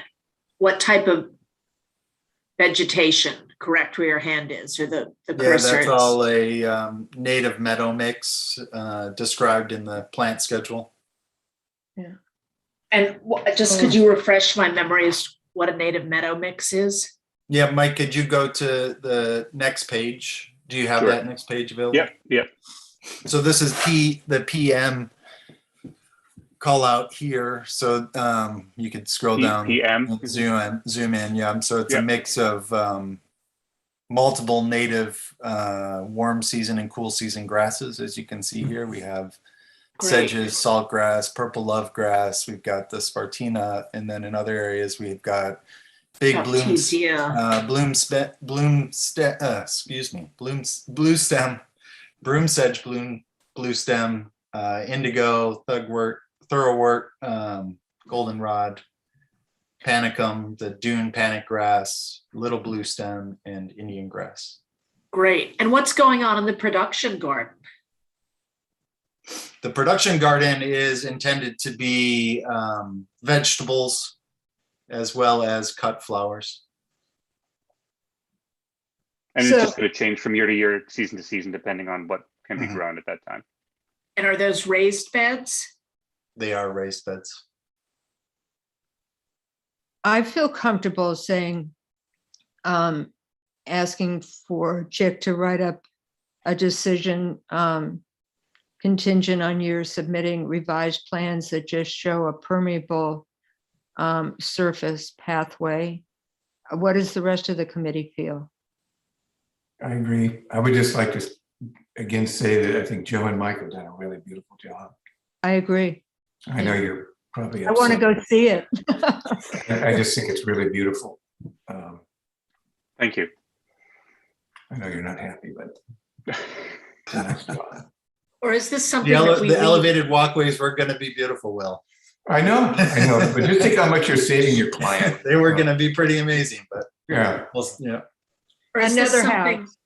that we do like similar to John Street where they just leave it off? No, I And think then- we could ask him to draw up well, Chick, you tell us. How can we do this so we don't extend it like a whole nother month after next month? We don't have to wait till next month to see. Can we do something contingent on their submitting to you a drawing with gravel pathways? Absolutely. We've done that before. They have a sense of the harbor committee. You've given me a sense, so, I can start to prepare a permit and just kind of leave a blank for the date of the plan that would be submitted well before the next harbor committee meeting. I would say, a week to 10 days prior would certainly give enough time so I can get a decision out before the meeting. Let me ask you, I don't know that we heard you on this. Are there any negatives with going from this elevated walkway to a gravel pathway environmentally? Well, I think it should be in the same alignment generally as what the elevated walkway showed. I like that it was set back. I did look at the existing vegetation on the property, and I think it's kind of hugging that edge of the existing trees, mostly cedar. I don't think there's an intent to remove vegetation. It's really working with those areas and keeping them natural, so that's good. It certainly takes away the issue of a structure, which the committee has been having some difficulty with. And I think that's warranted based on the law. And, I guess the only other thing would be that we do look to try and, Mike kind of danced around this before, but, we look to try and have these natural areas within 50 feet of the wetlands. So I haven't really looked at the new plan in detail because I was kind of fixated on the elevated walkway. But it does involve a walkway that is in what would typically be a natural vegetation area based on the setback of the code.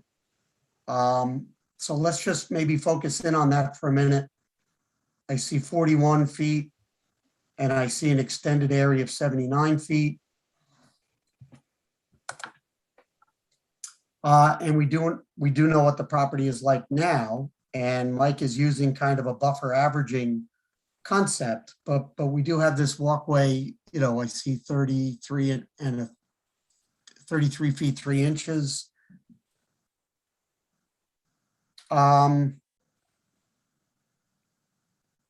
to interrupt, Chick, but if it wasn't an elevated walkway, would then technically would the measurement of a buffer in that location be to the 50-foot setback, because because there wouldn't be a structure there?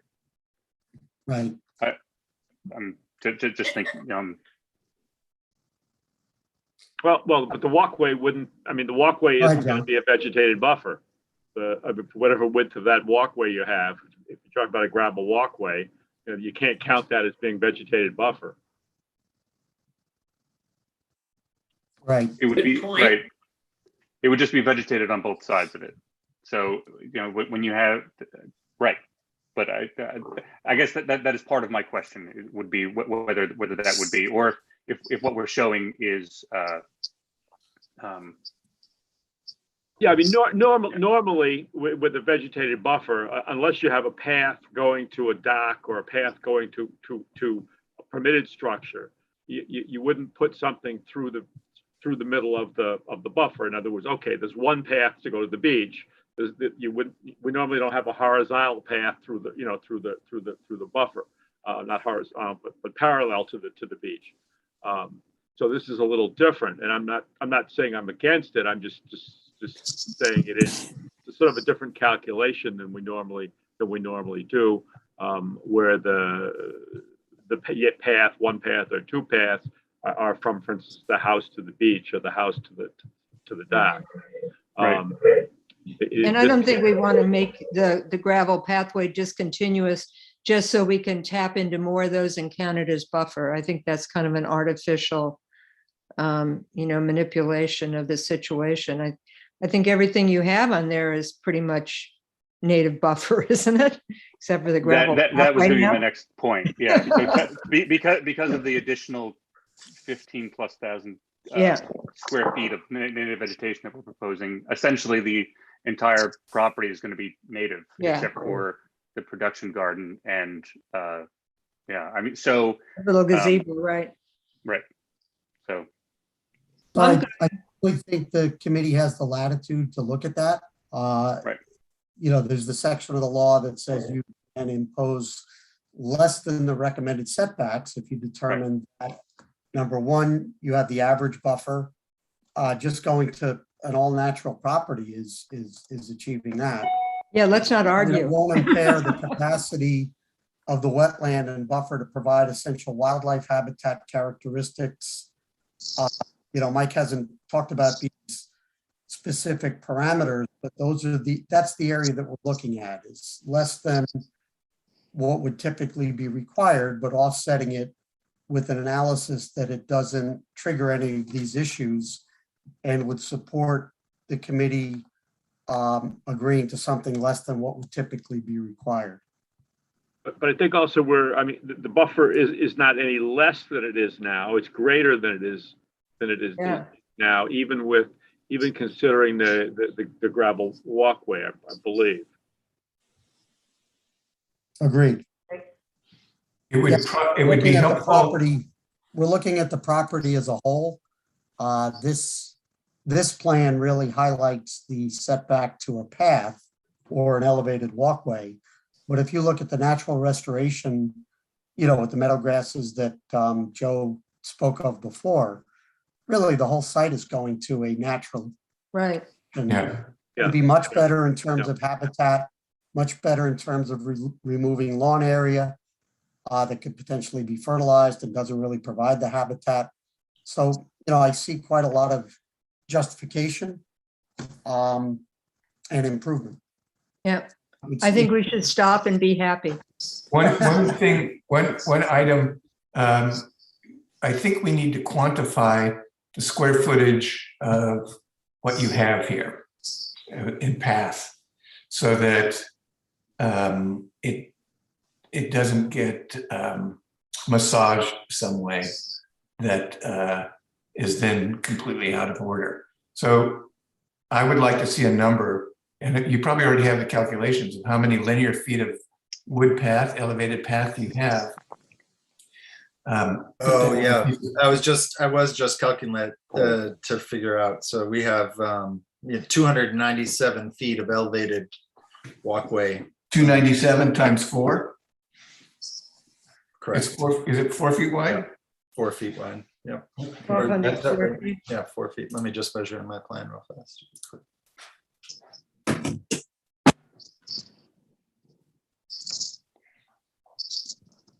Yes, 4 feet wide. So that's 1,100 square feet, más o menos, right? I just think that needs to be quantified somewhere.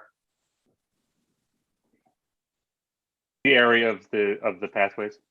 Well, look at, I don't think anybody's going to come out and enforce this, but we should have the opportunity to do that if you guys got really upset with us and say you have 1,100, 1,200 square feet of elevated, and all of a sudden you put a heliport out there and we don't have any numbers. So I just think you need to put a number there. And yeah, your client's not going to own this property forever, so you can't tell what the future owner's tastes are. So I agree with Will. I think that's a good point. Oh, yeah. I Put that on just the want to survey. clarify specifically what he's asking for so that we can provide it to him. Well, don't you think? I mean, you probably got you got the number for the elevated, and I very much like having all of the specific permitted items to be very specifically called out on a permit. So not just on a plan, but also specifically called out. So we can definitely provide that in addition to providing a revised plan. If I should just caveat this, if my client accepts that. So in the event that he does not, and we do not provide a revised plan, then at the next meeting, I'm just curious in terms of procedure, what would then happen? The board would have to issue a denial in that case? I'm sorry. If we did not provide so say that you close the public hearing at this point, and we were to not be able to provide a revised plan with the revised removal of the elevated walkway by the next meeting, what would happen in that case? We just table it unless you wanted to withdraw it or. I understand. Good. No, I just want to make sure that I was clear on the procedure so I can then explain to my client. So I appreciate that. Thank you. Okay, so may I have a motion, please, to ask Chick to write up a We have to decision? close the hearing first. Okay, thank you. And we need to leave the record open for the submission also, for the written record. So I think we also have to ask if there's anybody who wants to comment. That would be good too. Okay, thank you, everybody. So is there anybody in the public who would like to comment on this submission? Crickets. I So, don't see any raised hands, Marianne. okay. So let's see if I have this right. We'd like to have a motion to ask Chick to draw up a decision on this application, subject to the receipt and approval of a revised drawing that shows a 4-foot wide path, permeable path, in place of the raised walkway that is shown now. Is that correct? Well, we'll need a date at which time the record would be closed. So I would ask both Mike as well as Chick, Mike, how much time do you need to provide a revised plan? And Chick, how much time do you need to write the decision? And somewhere between those two should be this date. Yeah, I mentioned before, a week to 10 days prior would be fine for me. If it could be 10 days, that would be great. So if we kept the record open until November 19th, Mike, is that okay for you? Joe, is that okay for you? Yeah, that's acceptable. That's Okay, fine. November 19th, the drop dead submission date. Okay. It works on my end. Thank you. Well, it's not drop dead. It just means in order to get a decision next, Of at course, next yes, meeting. yes. Yeah, Sorry. okay. No, because it could go on another month, but let's just hope we can move on. Understood. Okay. All right, so may I have a motion to, do I have to repeat it all? For Chick, We're closing the hearing and keeping the record open until November 19th. That's the motion. okay. May I have a motion to close the public hearing, but keep, what is it? Keep the record open until November 19th Keep the record open until November 19th for written submissions. for written submissions. I'll make that motion. Thank you. Second? Second. Thank you. All in favor? Aye. Aye. All right. Thank you very much. Thank Thanks, you. Mike. Thanks, Joe. Take care, Mike. See you, Joe. Well, don't we still have to like ask Chick to draw up a decision subject to the receipt and approval of these additional documents? Yes. Right.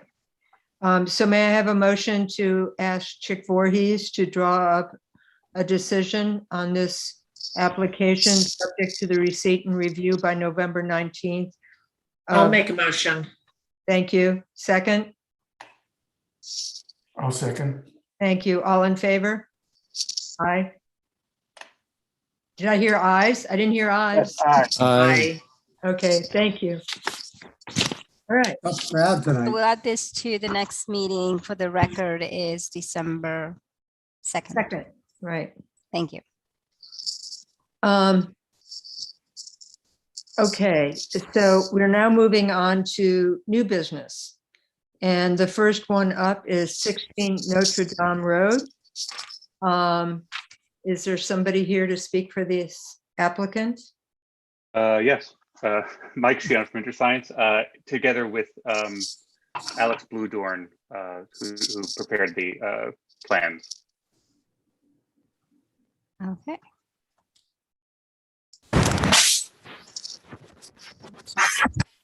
Okay.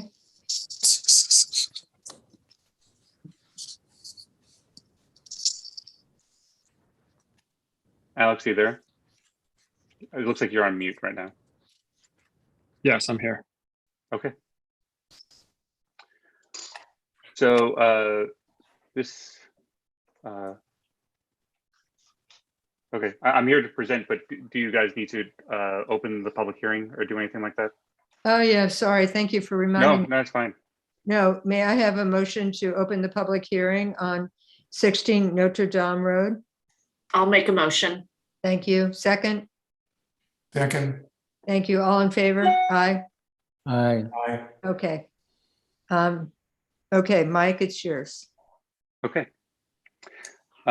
So we are proposing, this is 16 Notre Dame Road, and all of the work we're proposing as part of this application is for Phragmites management and mitigation within the wetland area.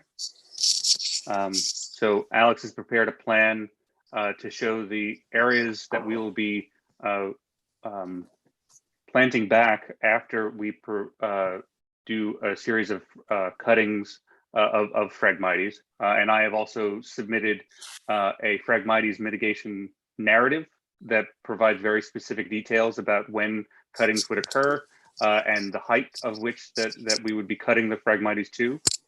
We have had many, our office has proposed and worked with Alex on multiple projects where we have done Phragmites cutting followed by a series of native plantings, pocket plantings within the areas where the Phragmites have been cut, where then over time the Phragmites are slowly shaded out by the plantings that are installed. So it is possible to do a Phragmites management plan where you only do cutting. You have to be much more aggressive in the frequency with which you cut the Phragmites. But when you supplement it with native vegetation, it really kind of helps the process along. So if we were to be approved, we would start. I had written my narrative based on the idea that we would start cutting in the late autumn or early, maybe early 2022. So late winter. So that would be the first cut that would go down to about 3 inches above grade. All of the material that would be left, any thatch or reeds that would be there after the cutting was to happen, would be raked up so that the all of the bare soils would be exposed, which would help in spring of 2022 for any kind of native seed that may be viable to start to grow. And in addition, in spring, depending on how depending on, I guess, the weather, and also when we are able to get the first plantings done, we will either do a cutting first in spring, or we will do a we will actually do the plantings first in spring before the Phragmites have had a chance to grow back. And then after, if we do the plantings first, then we will do the cutting probably in late spring again, or depending on the phasing of that will depend on what the situation is. But after the plants are installed, which we're proposing to do a mix of switchgrass, depending on the areas, or a mix of some shrubs and other native materials to match what's existing there right now, that Alex can go into, and then after that, all the and then in spring of 20, sorry, I'm just finding my spot here. Actually, yeah. So Alex, can you just go through some of the areas of what plantings you've proposed in certain areas? Sure. Can you zoom in on the plan just a little bit more, Mike? Sure. This is Alex Bludorn, landscape architect for the applicant. So the general idea is to plant all natives that would sufficiently outcompete the Phragmites and shade them out, as Mike had said. So in the more upland areas, we're proposing bayberry shrubs and groundsel bush, both of which are very hardy, tough, resilient plants that'll help hold the upland areas. And then downslope from that area, we were proposing mostly panicum, which is a switchgrass at the 1 gallon size, that would go in basically in a grid to outgrow and to outcompete the Phragmites. Now there is a big stand of Spartina on site, which we are by all means planning to keep, and that is between the edge of the existing Phragmites and the water. So it would be basically you're working from smallest to largest in terms of height from the water's edge with the Spartina that Mike's got his cursor on now, removing that Phragmites that's just behind it and planting switchgrass. And then as you work your way back towards the fence is where some of the shrubs would start to get dotted in, which include the groundsel and the bayberry. Can I ask you, we were there looking at that whole area. The Spartina is lovely, how it's turning that red color. But mixed amongst the Phragmites seems to be a significant amount of groundsel. Baby Yes. groundsels that have seeded themselves. Yes, and our intent is certainly to leave those and let those come in because they are there and that's part of the seed bank, and that's one of the reasons why we wanted to add a few larger ones to help encourage that that natural progression. Okay. And you feel you can take out that Phragmite carefully without whacking through the groundsel? Yeah, I think the Phragmites is all removed by hand. So it's, you're not going in there with machines by any means. You're kind of carefully stepping around and Well, I cutting, see you've got an 8-inch weed whacker coming in. 8-inch bladed weed whacker. In specific cases, so when it's in more of an open field, where you see stands of Phragmites, that's where that would be used. So it wouldn't be in every single location that would be used. So we would use a weed whacker, an 8-inch bladed weed whacker, where we wouldn't be disturbing the groundsel, and then getting closer to the actual groundsel, we would be using the other items that were defined in the hand tool portion of the narrative. Okay. And why is the switchgrass, the blue switchgrass, better to use than putting in a Spartina? So switchgrass, Panicum virgatum, is a very strong and resilient grass. And so Spartina is a little bit more upright and slender. And so I feel like it's not going to outcompete the Phragmites as well as a switchgrass would. I think it's, we're going to be working right up against it again. So switchgrass with its deep root system will help stabilize the shore, and it'll outcompete the Phragmites. Okay, thank you. So after we would go through and do the first planting, there would be subsequent times that we would go out and have the Phragmites cut. So there would be a second cutting to after the planting. There would be a cutting to a height of 3 inches if we're able to in late June. And then again, everything that is cut we would remove that from the site. And then the Phragmites area will be continued to be monitored over a period of time. So we would then try to cut it maybe in late August, and then again in early October. And additional switchgrass could be planted if necessary to help increase the plant density and to help shade out the Phragmites. And then if after the first year the Phragmites have continued to be observed in certain areas, we would then cut it at probably a height of 18 inches. This is what the DEC has allowed us on other projects to do. What they've required us is that at a certain point, once the plants start to reestablish, they don't want you to cut it so low because you could do damage to the plants that are there.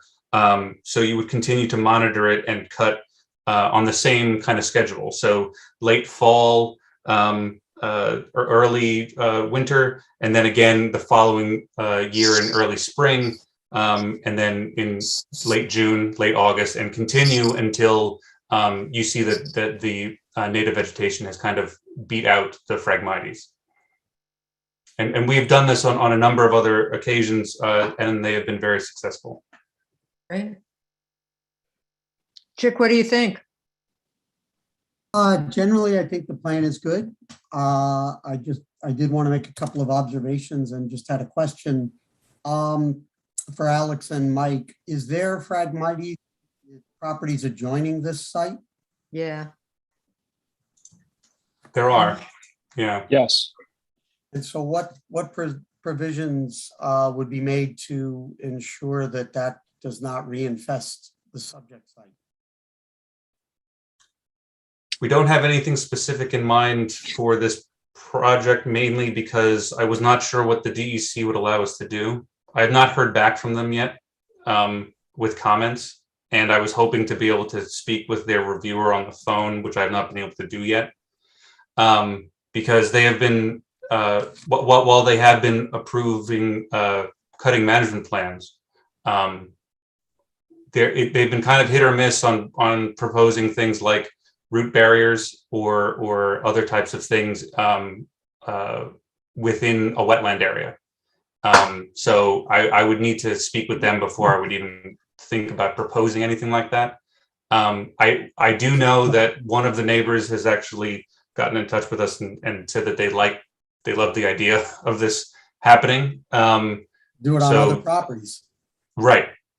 So maybe they would want to do their own management plan once they see how this one goes. But at the moment, we don't have anything in mind, only because I don't know what the DEC would say to that. Okay, it is a question at this point, but I do see a long-term headache of trying to control Phragmites if it remains on the adjoining properties. Right. And, you know, that was one other observation. If you go to the restoration plan again, the wetlands line here is very close to the lawn area of the property. If you could put that original plan up again, Mike or Alex.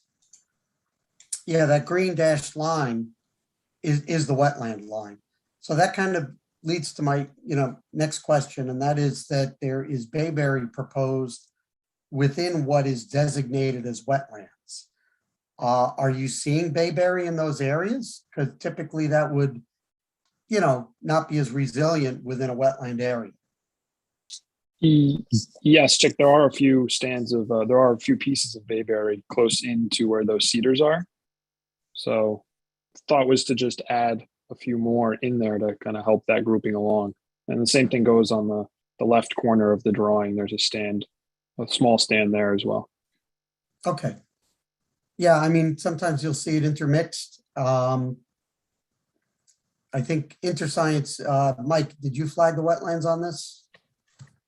I believe that, yes, we did. We did flag Yeah, wetlands on this, yes. I don't think it was requested for the village to do it. And I see it was 10/29/20, so that was probably Jim Walker came out or something. Yep. Okay.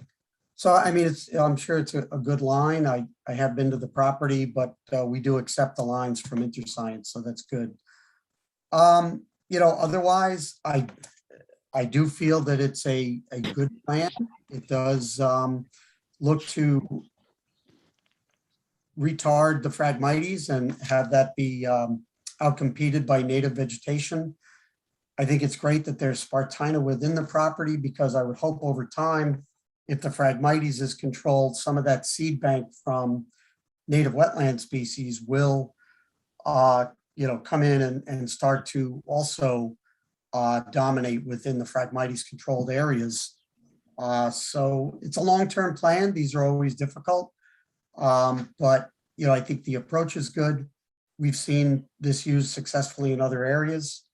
And if you can get the neighbors to do it, great. I think a carefully installed root barrier could be something that could be entertained, but I understand some of the concerns with digging and installing that. So if the DEC doesn't go for it, I don't think it's a fatal flaw of this plan. I would certainly support the plan. So those Chair, at this time. when do activities like this trigger a buffer? Yeah, I kind of wanted to point that out. I mean, they're not proposing any upland structural improvements, but we do have, lawn right up to the wetland line on that left side of the dock, as you can see. So, certainly having an upland buffer would be a good thing. I think it would help to provide habitat setback from the wetlands, remove some lawn area that goes right up to the wetlands. There is the section of the code that would seek a 50-foot natural buffer area to the wetlands. Right. But we've been, less stringent about that if there's no other structural improvements. However, I think it would be a good thing to pursue. And I would think that a reasonable look at that, just in terms of having some backyard area, I do see the pool that is existing and none of that changing, but there is a fairly deep lawn area. I can probably get a quick measurement here just to give you a sense. From the pool itself to the wetlands is about 48 feet. So a portion of that could be established in native vegetation, I think would be a benefit. And I don't think it would be onerous to the property owner, but, let's put it out there. I'm glad you asked, Mary Ann. And the second little troubling question is this turtle habitat? It is, to some extent. It's not it is more of a wetland Phragmites area, so I don't really expect a lot of nesting in this area. We do have conditions that we typically apply if we feel this would adversely impact turtle habitat.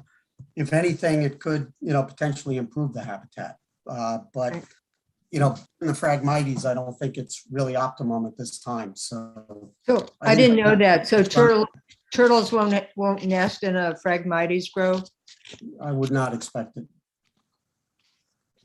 Okay. And we are going to be very careful in the way that everything is removed. So I did note that we are only pocket planting the proposed vegetation. So the only ground that would be disturbed would be in order to put in new plants. And there's not going to be any use of any type of heavy machinery or anything that would compact the soil in any way. So there is a very good narrative, the Phragmites control narrative. I think the last one, Mike, is dated August 25th. I believe so, yeah. Yeah, we looked at that in detail and felt that it was a good approach. And while Lily did pick up on the 8-inch bladed weed whacker, the first part of that says hand cutting will be performed using hand pruners, hedge trimmers, or an 8-inch bladed weed whacker. And, we do see that there is care. The plan itself says that existing native will remain. So, I was pretty satisfied that with proper oversight, this would be a good plan.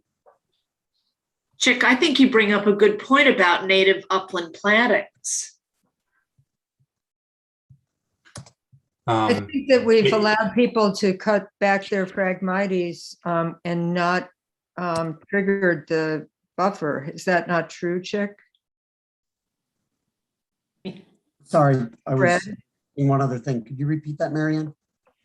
I think even last month we approved like somebody doing Phragmites control and we didn't trigger a natural buffer. We did not. No, I brought it up, but didn't we down there in the villas? Didn't they come in and want to do with First Yeah. Coastal? They were going to do like Phragmites control, and we never suggested that they do a buffer. But I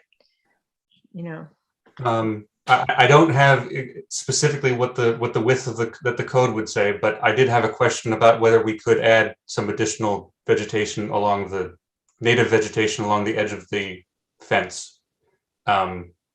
We have not submitted this plan yet, so I would understand if you would need to review it further, and Alex can answer any questions about what specifically would be proposed along these edges here. But there were additional native plantings that I was going to ask about because I was speaking with you. So is there a fence there? There is a fence. Fences. Yeah, there is a fence there right now, which I believe is probably while fences along the edges of wetlands are typically not something that anyone wants to see. I think that the fence that's there right now probably helped to keep the wetlands line where it is. My client only recently purchased this property, so the lawn has been maintained there for quite some time when they were not the owner, and probably the fence that was there helped to maintain where that wetlands line was, but also maintain the lawn. I understand that. And that act as a pool fence. And act as a pool fence, yeah. Yeah. Well, we don't usually like fences and buffers, so I can't see us wanting to approve a fence that's, where a buffer might start if in fact there were a buffer. Right. I mean, isn't it a matter of habitat and, small animals and et cetera, et cetera?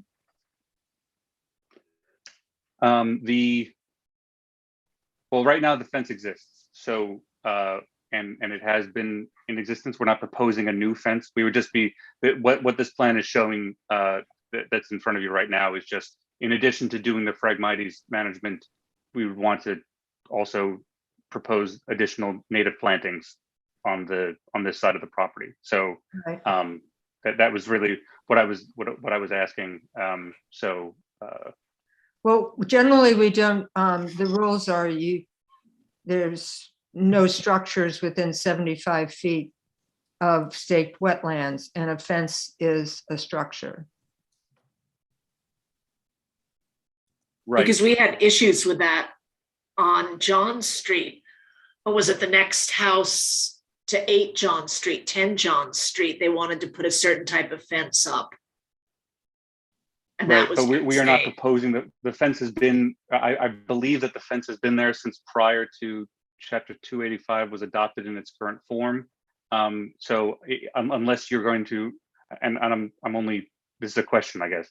I don't know if you are asking us to remove the fence, but the fence has been there. So we would just be leaving it where it is. We wouldn't be proposing to remove it. Yeah, I'm wondering whether or not we're going to ask them to remove it. Chick, how do you feel about that? Isn't that more consistent with chapter 285? It definitely is. It is a structure. It doesn't need to be there for the purpose of the pool. It just has to enclose the pool. We're talking about potentially providing some type of a buffer to the wetlands. We have lawn right down to the wetlands. So if we're going to establish natural areas, you want wildlife to be able to traverse between the buffer and the wetlands. So that's typically what we would look for. Okay.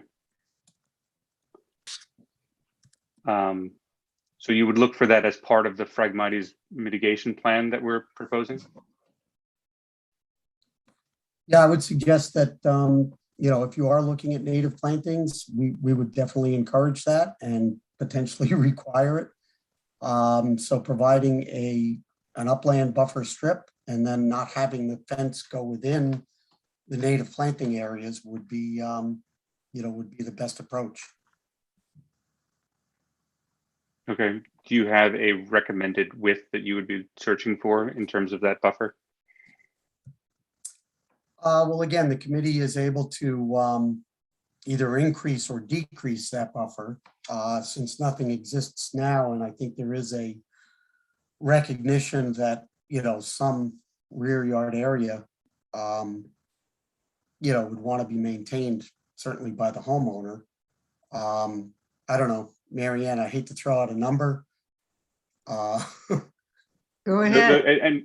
And you've also mentioned that at a meeting last month, you did not require a buffer with Phragmites mitigation plan. It's true. Yeah, That's my memory. was that wasn't a private home though, was it? Was that No. So I think that was part of the pushback on that request, was just that they really couldn't control the property the same as if it was a private home. So I don't know if it's a direct equivalent, but.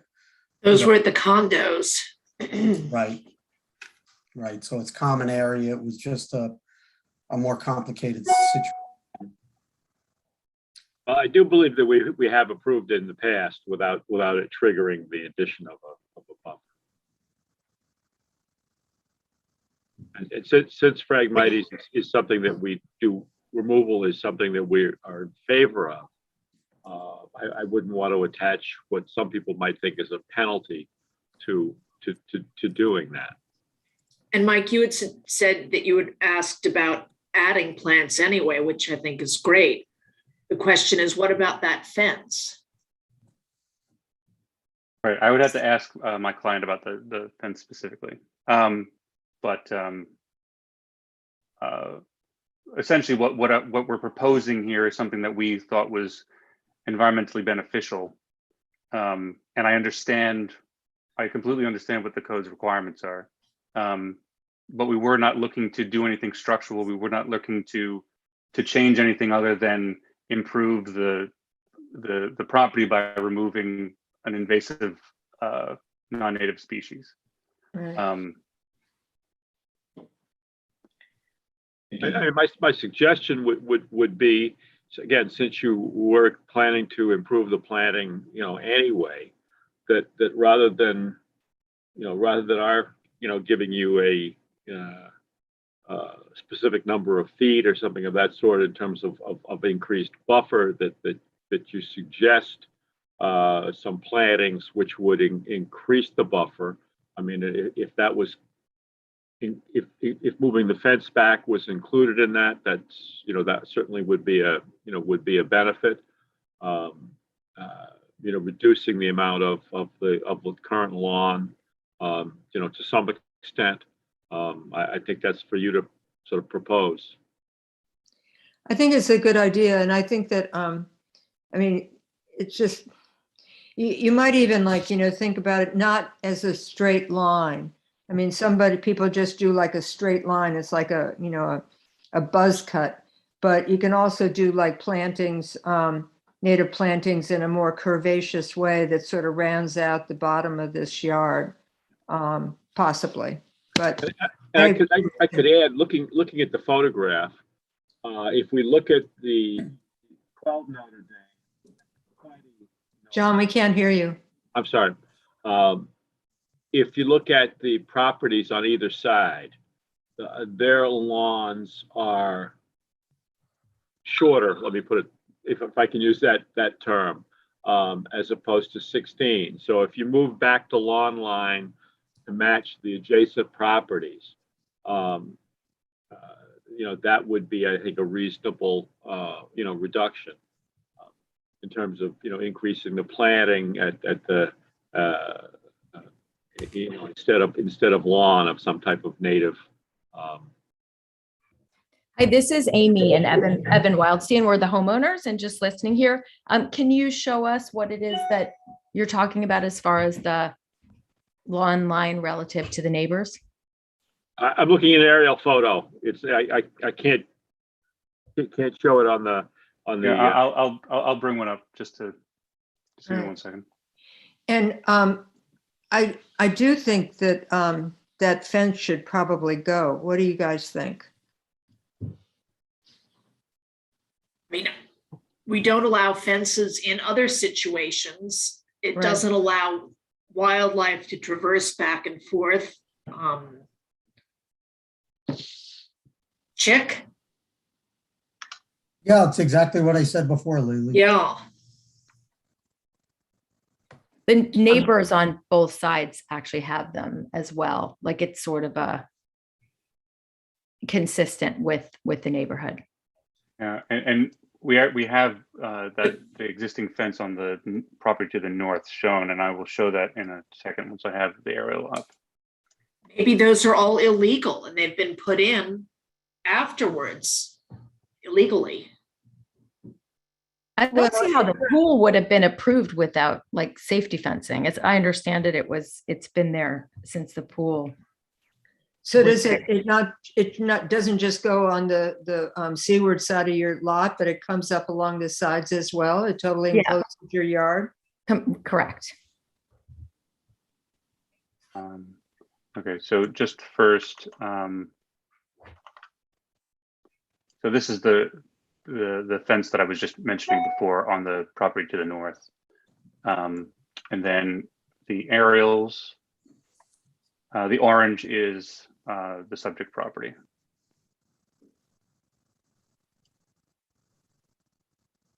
So John, The orange, where's the, oh, I see. Thank you. Yeah. Yep.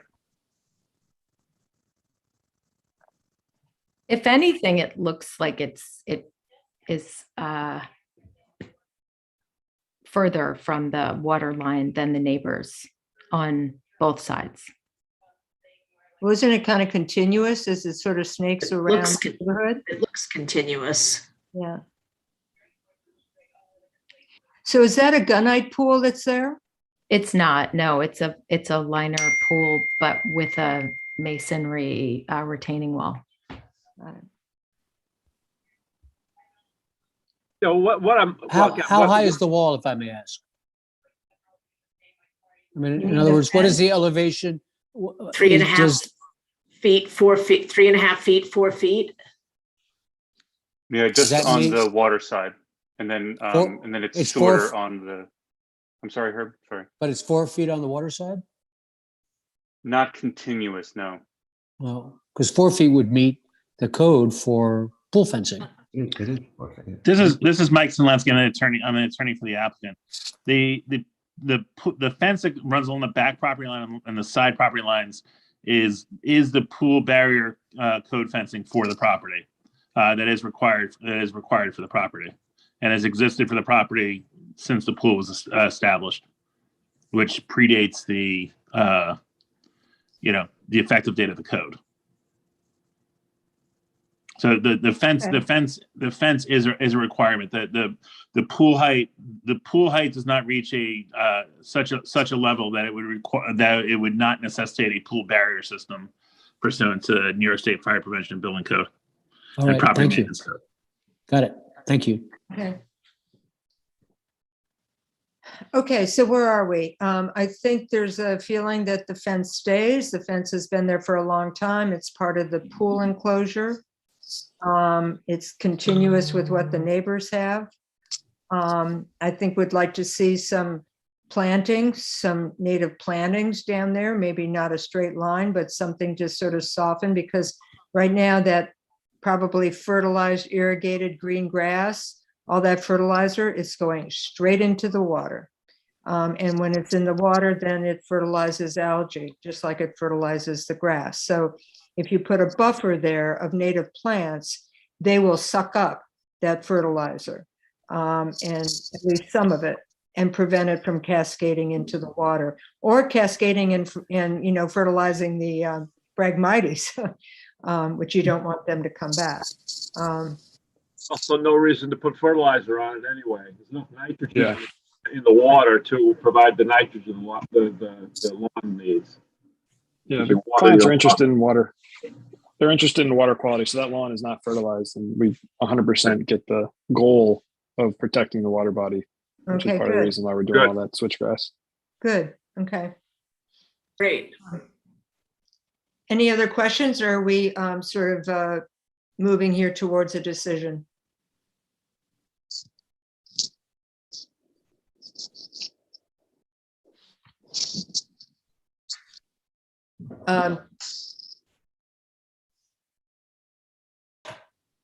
Okay, so Herb, were you going to say something? No, I'm just, I'm ready to go forward, I think, so. Okay.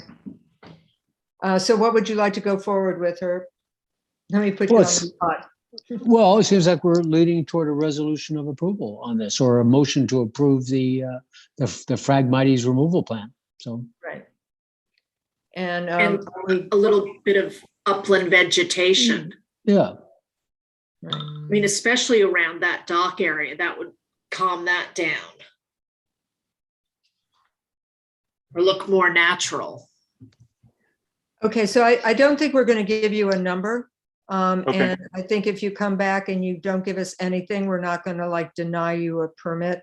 But it is our strong recommendation that it would be good to have some native plantings around the perimeter of that backyard somewhere. Is that the reading of the committee? Yeah, also because the architect, the landscape architect, has done, I think, a very beautiful job in the simplicity of the plan. He's only using a few different types of plants. It's very, I think it's elegant. I could see it moving very easily up toward the house, however far they want to go, so. All right, so what do I do now? I'm not very good at this tonight. Do we close the public hearing? Is that what we're going to do now? Marianne, Anybody who wants to speak from the audience on this application? You see any hands at ours? I don't. No hands. Okay. Can I make, hear a motion to close the public hearing? I move. I'll second. Thank you. All in favor? Aye. Aye. So may I get a motion to ask Chick to draw up a decision for this wetlands permit? I'll make a for motion. Phragmites? Yeah, removal. Thank you, Galili. Second. Second. Thank you. All in favor? Aye. Thank you. Okay, for the record, the next meeting is December 2nd. Great. Thank you very much. Is it possible to bring something up about the fences on the waterfront? You know, given that it's a pool fence, which is a necessity, and somehow or another, these fences that are a necessity, is it possible to work with the building department, whomever that we need them for safety, to raise them up 6 inches to allow various critters and species to slither underneath, as opposed to being completely barred from traversing the terrain? Why don't you have that conversation with our building inspector? Sounds like a plan. Thank you. See whether or not he would buy for it, if it's an absolute no, or it's like, raised eyebrows and rolled eyes, or, somewhere in between. All right. Well, the fence can also be right around the pool so that it doesn't enclose any, vegetation or lawn. I think she's just thinking in the future is how we apply fences and what fences, they intend to stop and what they actually do stop. And should this be something we get on the same page with the building department?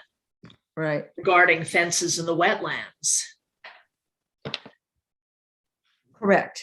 Okay, so moving on. The next item on our agenda is 25 Bluff Point Road.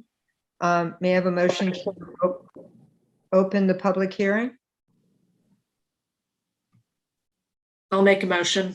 Thank you, Lily. A second? Second. Thank you. All in favor? Aye. Aye. Is there somebody here to speak to this application? Yes, Robert Anderson, Suffolk Environmental Consulting on behalf of the applicant. Okay. Tell us what you have here. Well, currently we have a vacant lot that we are proposing to install a 2-story single-family dwelling, complete with pool and surrounding decking. As far as that goes, we meet all the required setbacks as far as that we can tell that are set forth in the town code. We've also applied for a bulkhead reconstruction, as well as a dock assembly consisting of a 4x50 catwalk, 3x15 ramp, and a 6x20 float in a T-shaped formation. I'm here to answer any questions that the board may have for me. I think it would help to see a plan. Are you able to show something, Robert? Yes. Which plan would you like me to pull up? Well, a survey on file. Sure. And see a planting plan. Your last submission, it looks like there's a survey, a planting plan, and a construction management plan. Okay, I have the construction management and the planting plan up. All righty, is everybody able to see the screen? Not really. No? Sorry. No. Doris, can you? Doris got a screen share. Yes, Oh. yes. I did. You're ready to share, Robert. Okay. Let's see. I apologize. I'm just trying to-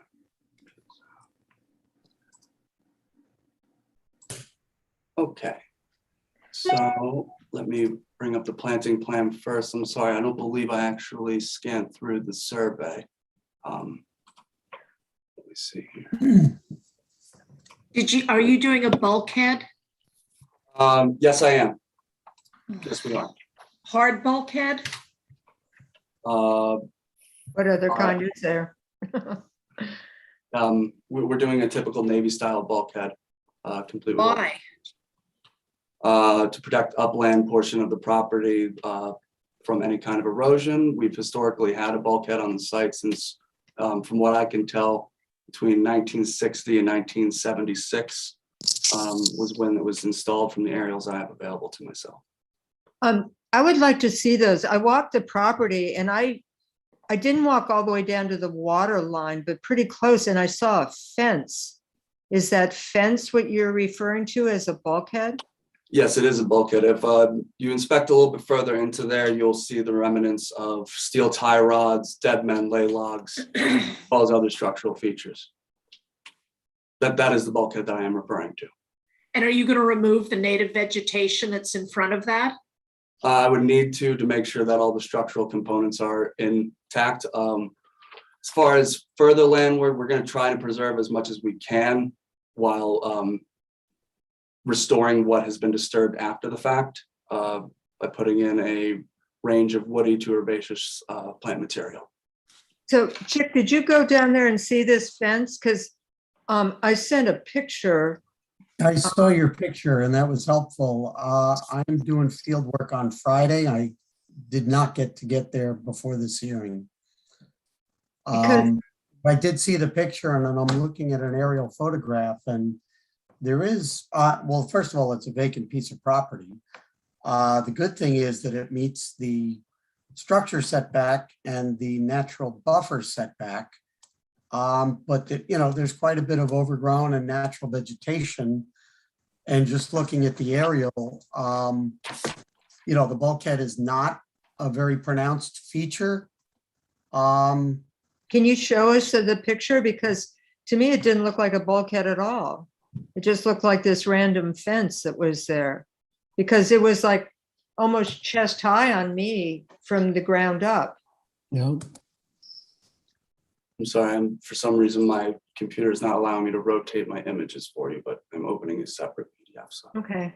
give you a better visual of what I have.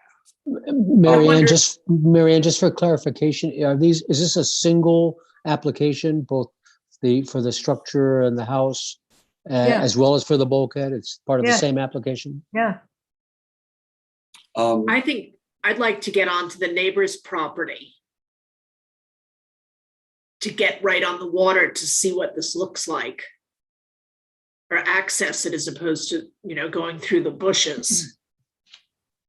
The bushes were intense. Yeah, I wasn't up for. Chick, could you have an aerial Chiggers. picture that shows us this bulkhead from the air? I could show the aerial, sure. Doris, I haven't been able to share tonight. I could bring up, if I may, I also have access to the county GIS where I can bring up some of the historic aerials showing the bulkhead there. That would be Yeah, great. that's fine. That seems to be working now. If Is you it want working now? Yeah, I was able to get historic aerials. I'm trying to add a tab on. You can share now, Chick.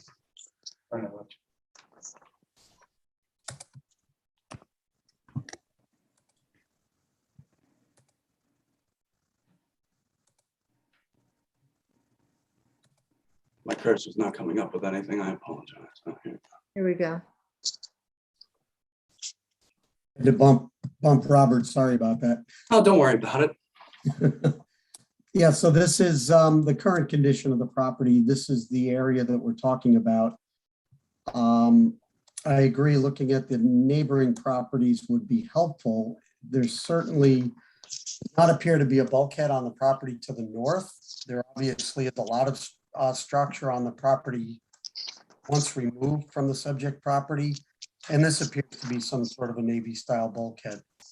But this is that fence that Marianne is referring to. And as I said, I'm going to be visiting the site on Friday, but I share some of those concerns, especially without the bulkhead on the property to the north. We're really kind of filling in an area of somewhat natural shoreline, and I see a lot of disturbance for that installation. I can't, sorry, go ahead. I would want to know, even on the planting plan, I would want to know much more about the existing vegetation on the site. I did look through the file and I didn't see photographs of the site unless I missed it, Robert. I couldn't find photographs on the ground of the site. Yes, I understand. In the original application, I had photographs of the seaward end of the property depicting some of the staking, and then you can see the existing vegetation just further in the background of those shots. Okay. But I've also, I also filed an existing inventory of plant species with the building department, or with Doris earlier in the year, depicting what's currently just landward of the bulkhead and what would be disturbed in the event that we reconstruct the bulkhead there. It's really very typical vegetation. Not much of it is up wetland as far as I can tell, besides one groundsel bush I was able to identify towards the center of the proposed bulkhead. Other than that, we have facultative upland species, And then, of course, Phragmites, which Well, we like facultative upland species if it's native. And again, that was one of my concerns about the landscape or restoration plan, is to really have a good inventory of what's there and how it can be protected. And, we should look at this shoreline to see what the need is for a Right, much more substantial structure that's proposed than what's there. right. And also to point out, Rosa rugosa is not a native species. It's Right, and indigenous. I'm sorry, I also submitted updated planting plans removing Rosa rugosa and subsequently putting in low bush blueberry, which is, from what I understand, native. So Lily, do you still have a boat in the water, or Herb, do you still have a No, boat? Mine's somebody- out. Let me see if I can rustle one up. I would I'm love double to see kayak. the property from the water. I'd also think, I wonder if we could get access via 29 Bluff Point. And I think it doesn't.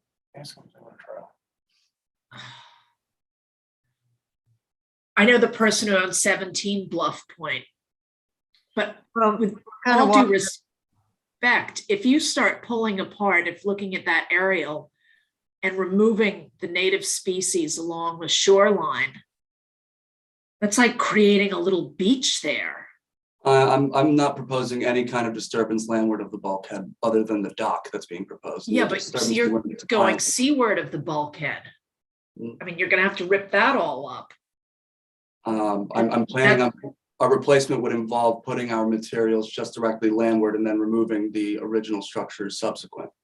So we would be avoiding any kind of disturbance in that area. And further, we'd also be taking the structure, as minute as it might be, a little bit further landward by doing this replacement. Not much, but it will be going a little bit further. and did I read something about fill that you were going to be bringing in? We would need to, well, what our goal is to kind of match the expansive bulkhead also to the south on 29 Bluff Point Road, which I believe that the bulkheads are on the same height at the top of each. Right. So what we wanted to do is kind of make an even stretch, which would make for an overall stronger structure, in our opinion. Yeah. And then We're not- what's gonna happen to 21? I'm sorry for interrupting you, Mary Ann. Wouldn't that compromise 2021 Bluff Point? I don't believe it would, because if we check on some of the older aerials going back, this bulkhead has been there since the 70s, we can say for sure. And as you can see, the shoreline to the north has not receded due to the presence of that bulkhead at the time Yeah. or now. I would really like to be able to get a better feeling on this bulkhead. If you've been here all night, Mike, you know that we've got like strong feelings about bulkheads. And I came overland, through the jungle and came to this fence, and I go, fence, what's the fence doing here? So I would really like to see it from the water. Chick, you haven't seen it yet, right? Correct. Most of the, I Your apologize. photograph and have looked at all of these files. I'm an avid kayaker myself and a boater. From the water, you really can't get much of a view of this until pretty much the winter time. You'll be able to see a little bit of it because some of the broadleaf plants will kind of tend to lose their leaves. We left with some Phragmite reeds, but you'll be able to see it a little bit. I would recommend finding a way. I can cut a path that would make it a little bit easier for you to access. No substantial growth to be cut, but so that way the board can actually review what's the site conditions are. Actually, I texted a friend with a boat in the water. She'll take us out. Great. I Um, would love to see it from the water. Okay, just to let you know, I would wait a little bit longer just to kind of get some of the vegetation to clear out so you have a better view shed. Right in think the it's middle is probably the best way you can view it, because I know that there's a large tree, cherry tree that's shaded out some of the other vegetation. So you might have a little bit better viewing there for your reference. So from the beach to the fence/bulkhead, how many feet is that? Like 10 feet? Let's see. How much? There's not that much vegetation. I mean, it's intense coming in from the road, but I don't think it would be so intense coming in from the water. about 10 to 15 feet back from the high, I'm sorry, excuse me. Somewhere between 8 feet, it looks like to me. 8 feet back from the mean high water. Yes. 8 feet back from the mean high water? And then 4 15 feet back feet. from the tidal wetland line. Yeah, I'm getting 14 or 15 feet. 15 feet.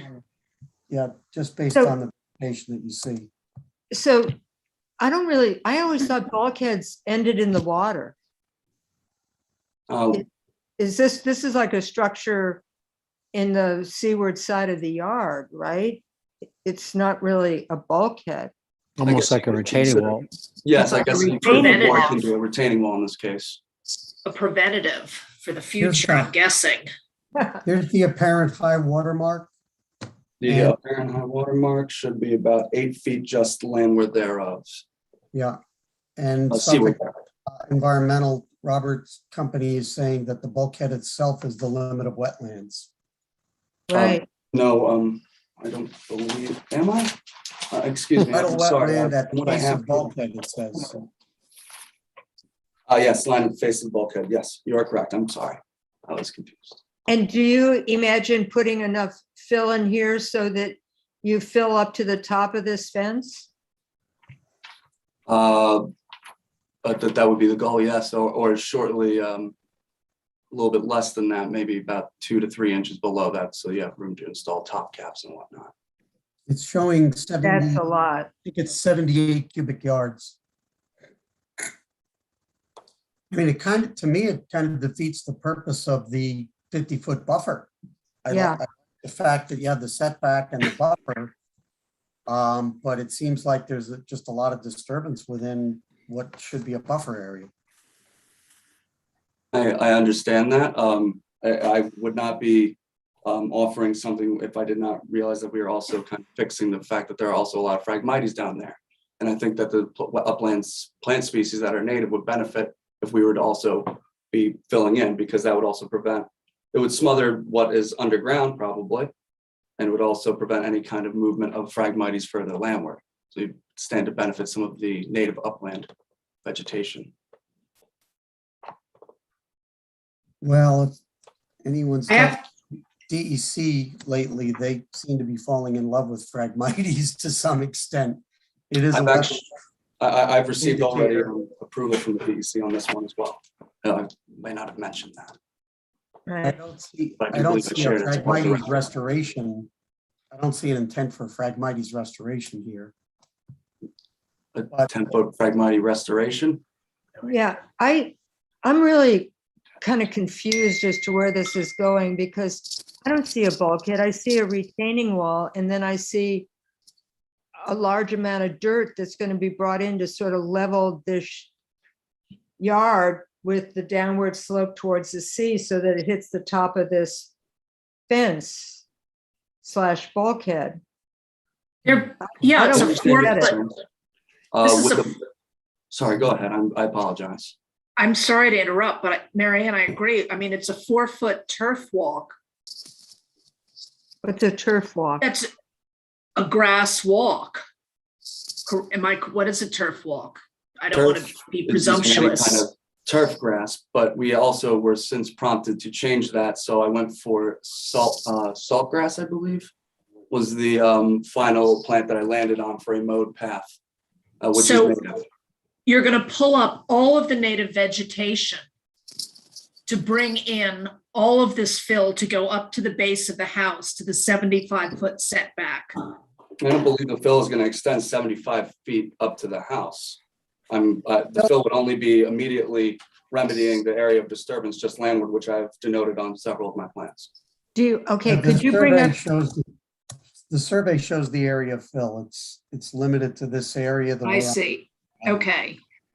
could you show us, do you have Yeah. an elevation that shows this fence and then where the fill is proposed to go and how that blends in with the rest of the yard going up towards the house? Sure, if we could bring up the survey, I can show that there's a top elevation from the bulkhead elevation just seaward and elevation just landward to kind of give you an idea of it. That would be great. I didn't see a Doris, cross would you be section, able to pull that Robert. up? I'm having difficulty on my end. I'm sorry. I Yes, I Jeff. have the survey right here. I didn't see a cross section, but this does have elevations. Wood bulkhead says elevation 6.4.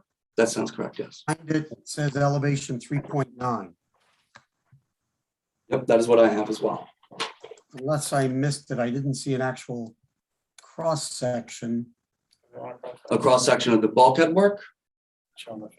Or Yeah, I showing think- the amount of fill. I the one- believe that was in one of my original submissions. I'm sorry, I've have a lot of supplemental items here that I haven't been able to sort through or.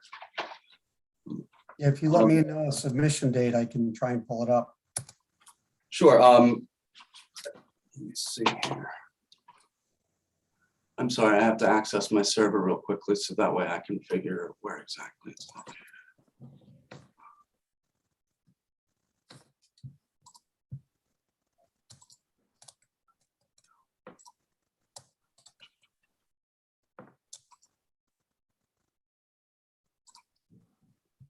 Can I access the server on this?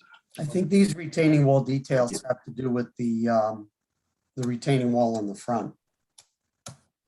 I apologize, I can't seem to pull it up on my end. We have a separate computer for our Zoom meeting, so I have a little bit of difficulty connecting to the server. See if I have it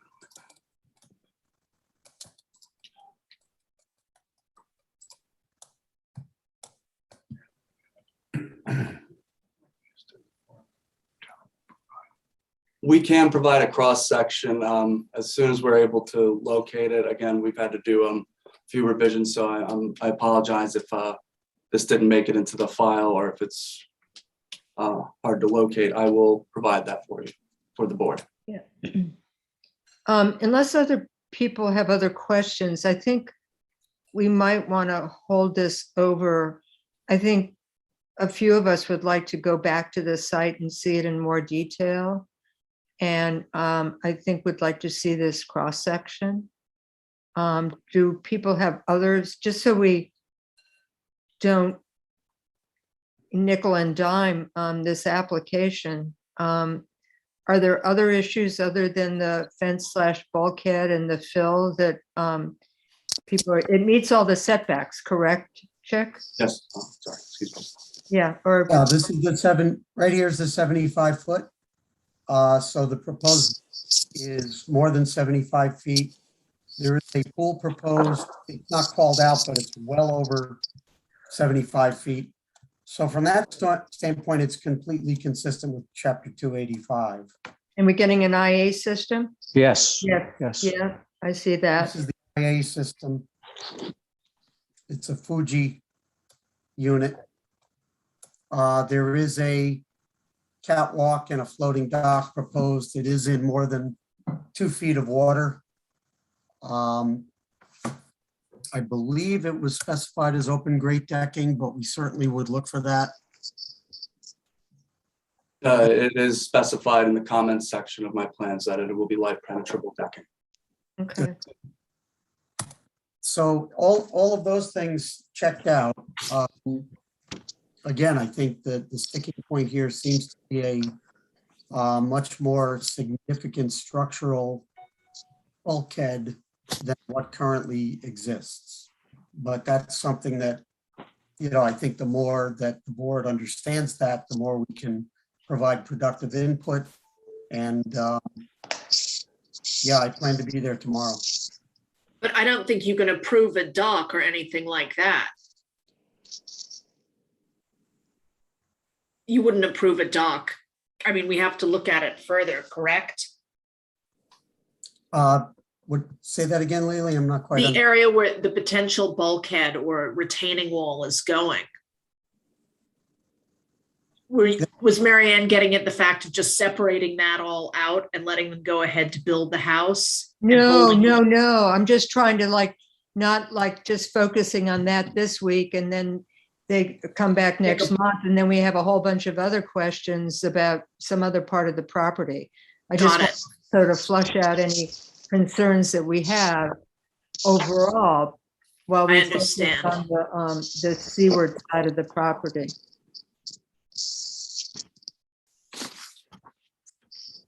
Um, Any other questions here?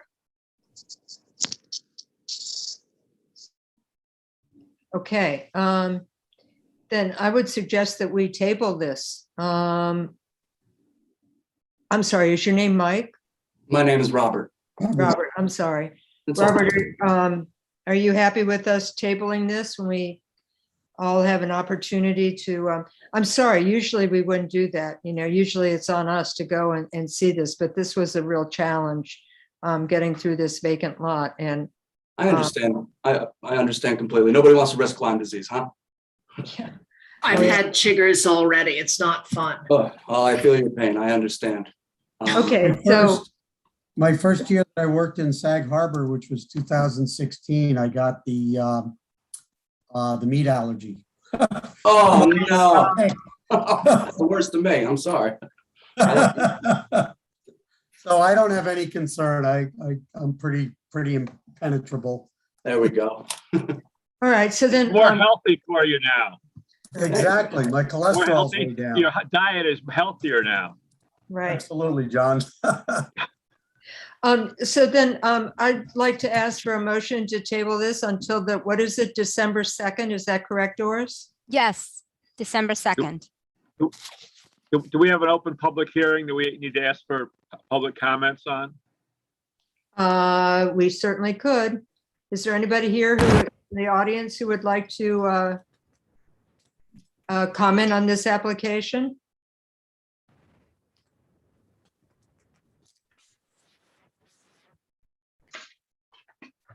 I guess not. So may I have a motion to table this application until December 2nd? I move. I'll second. All in favor? Aye. Aye. All right. Really, let's figure out when we can go and take a look at this. I All know right. more than two of us can go, but I could get off the boat and then somebody else could go. So. All right. Thank you for your time. Yeah. Hi, Robert. Bye-bye. Thank you, Robert. My pleasure. Bye, Yeah, Robert. Bruce.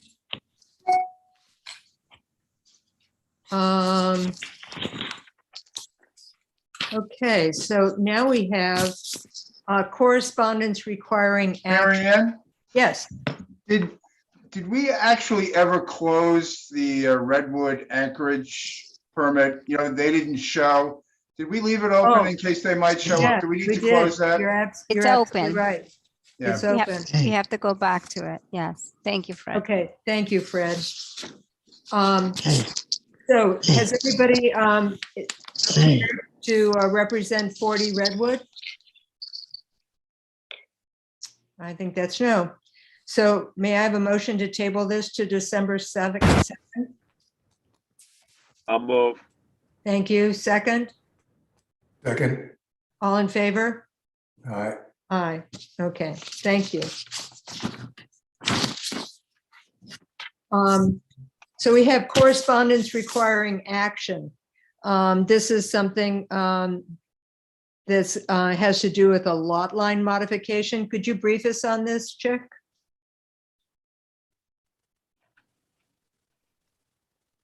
I'm not sure I can. I don't know if we have a file on this. Yeah, I did not, I don't recall receiving, I see a recommendation for waterfront consistency. I'm sorry. I got something here. Dick, there's a memo from your firm on October 27th. It's a lot line modification, coastal consistency. Right. Let me pull it up. I apologize. I'm sure I can find it if you give me a moment.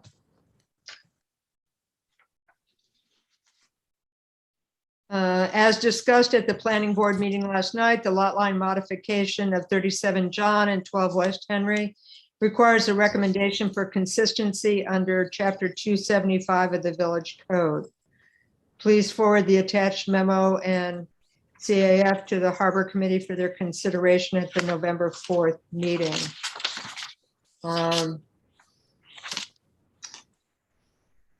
Involves a lot line modification for the properties located at 37 John, parcel 1 and 12 West Henry Street with a transfer of roughly 5,000 square feet from parcel 1 to parcel 2. Both properties are improved with single family homes and accessory structures. The property is located within the R20 residence zoning district and Suffolk County Groundwater Management Zone 4. The proposed lot line modification will result in an increase in area for the undersized parcel, parcel 2, while maintaining the minimum area required by village code in Suffolk County Sanitary for parcel 1, both which require a minimum of 20,000 square feet. Is this what you're reading from? October 27th? Yes, exactly. I just read the first paragraph. I'll let you take over. Sure. Sorry. No, believe me, I feel bad. This one slipped. I see it was sent. And at least I found it. That's impressive. An application, we have a coastal assessment form that was submitted by an applicant. They felt that everything was consistent, nothing was triggered or of concern. The diagram shows what's being proposed. Let me zoom in on that.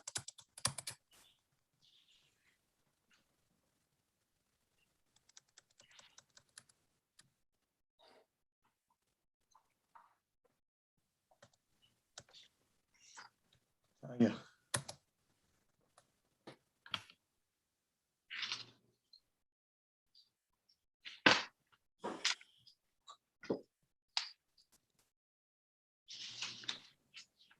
Will result in an increase in area of the undersized parcel while maintaining the minimum required code and Suffolk County size of 20,000 square feet. So it's as though it's evening out lot sizes to be more consistent with the code and the health department under Article 6. Village has no mechanism to review such lot line changes. The applicant submitted the coastal assessment form. Based on review of the application, NPV finds that the approval of this application would not be inconsistent with the policies of the LWRP. The planning board application is complete and the public hearing is expected for November 13th. And it's requested that the Harbor Committee provide a recommendation. So it seems to be pretty minor. It's not involving structural improvements. It's involving more consistent lot sizes that the planning board would be most involved with. And from a coastal assessment and LWRP standpoint, I mean, it's residential land. Is there, are there wetlands here or something? Why is this coming to us? No, I just think it's within the coastal zone area. No, certainly no wetlands. Okay. So I guess I don't see, let me just double check my file, which I was able to find and see if there was any further recommendation. Final plat. This is the whole planning board file. So I don't know, Fred, if a resolution, just finding it consistent. Yeah, it really just a resolution with a recommendation that it's consistent with the LWRP. That's basically it. Yeah, it's primarily a planning board matter. They seem to be satisfied with it. Kathy advising the planning board feels that it's not inconsistent. And I think for our purpose, it's evening out lot sizes, which is more of a planning board function. There's no wetlands involved. It's residential property. And I think you can rely on the coastal assessment form that was submitted by the applicant that didn't find any inconsistencies with the LWRP. We did review that and agree with it. So I think a resolution to refer back to the planning board finding that it is consistent with the LWRP, subject to anything that Fred might add. Oh, that's it. I think that's all you have to do. Okay, Sorry for my fumbling. that's okay. You Got there. Yeah, you got there. So somebody help me put the wording together for a motion. Want a motion to direct Chick to draw up a what is it, a resolution? Do we want a resolution? No, you can do this by motion. You're just making a recommendation that the proposed action is consistent with the LWRP. Okay, You could even say based on the October 27 NPV memo and the applicant's postal assessment form. all That right. would be fine. So Okay. there's some good, solid information on the record. So based on the October 27th, 2021 coastal assessment form, No, NPV memo. oh, I'm sorry, NPV memo, the harbor And committee. the applicant's coastal assessment form received by the building department on August 16th, 2021. The harbor Okay. committee finds this to be consistent with the LWRP. And we can Okay, make, now I have a motion for that. as long as Doris I'll has make a that. motion. I move. Thank you. I'll second it. All in favor? Aye. Aye. Okay. Doris, I think it's going to be up to you to reflect that. Doris, did you good get with that? I'll be around to help, Doris, if you need any help with it, okay? Thank you. Okay, the last item that we have on the printed agenda is an update on the IA installation at Havens Beach. Is there somebody who can speak to that? Will? Well, Don? I can say that I spoke to Melissa Winslow some time ago, and she said that she has essentially put the project on ice. The two proposals met with lots of opposition, and that an alternative is being researched. Now, I don't know formally, legally, or maybe John knows more about that than the rest of us. Well, all I was going to say is I talked to Melissa yesterday, just asked her where we were on this. And she said basically what you said, that they were that this was on hold, and basically she said that they were waiting for a further proposal from you, Will.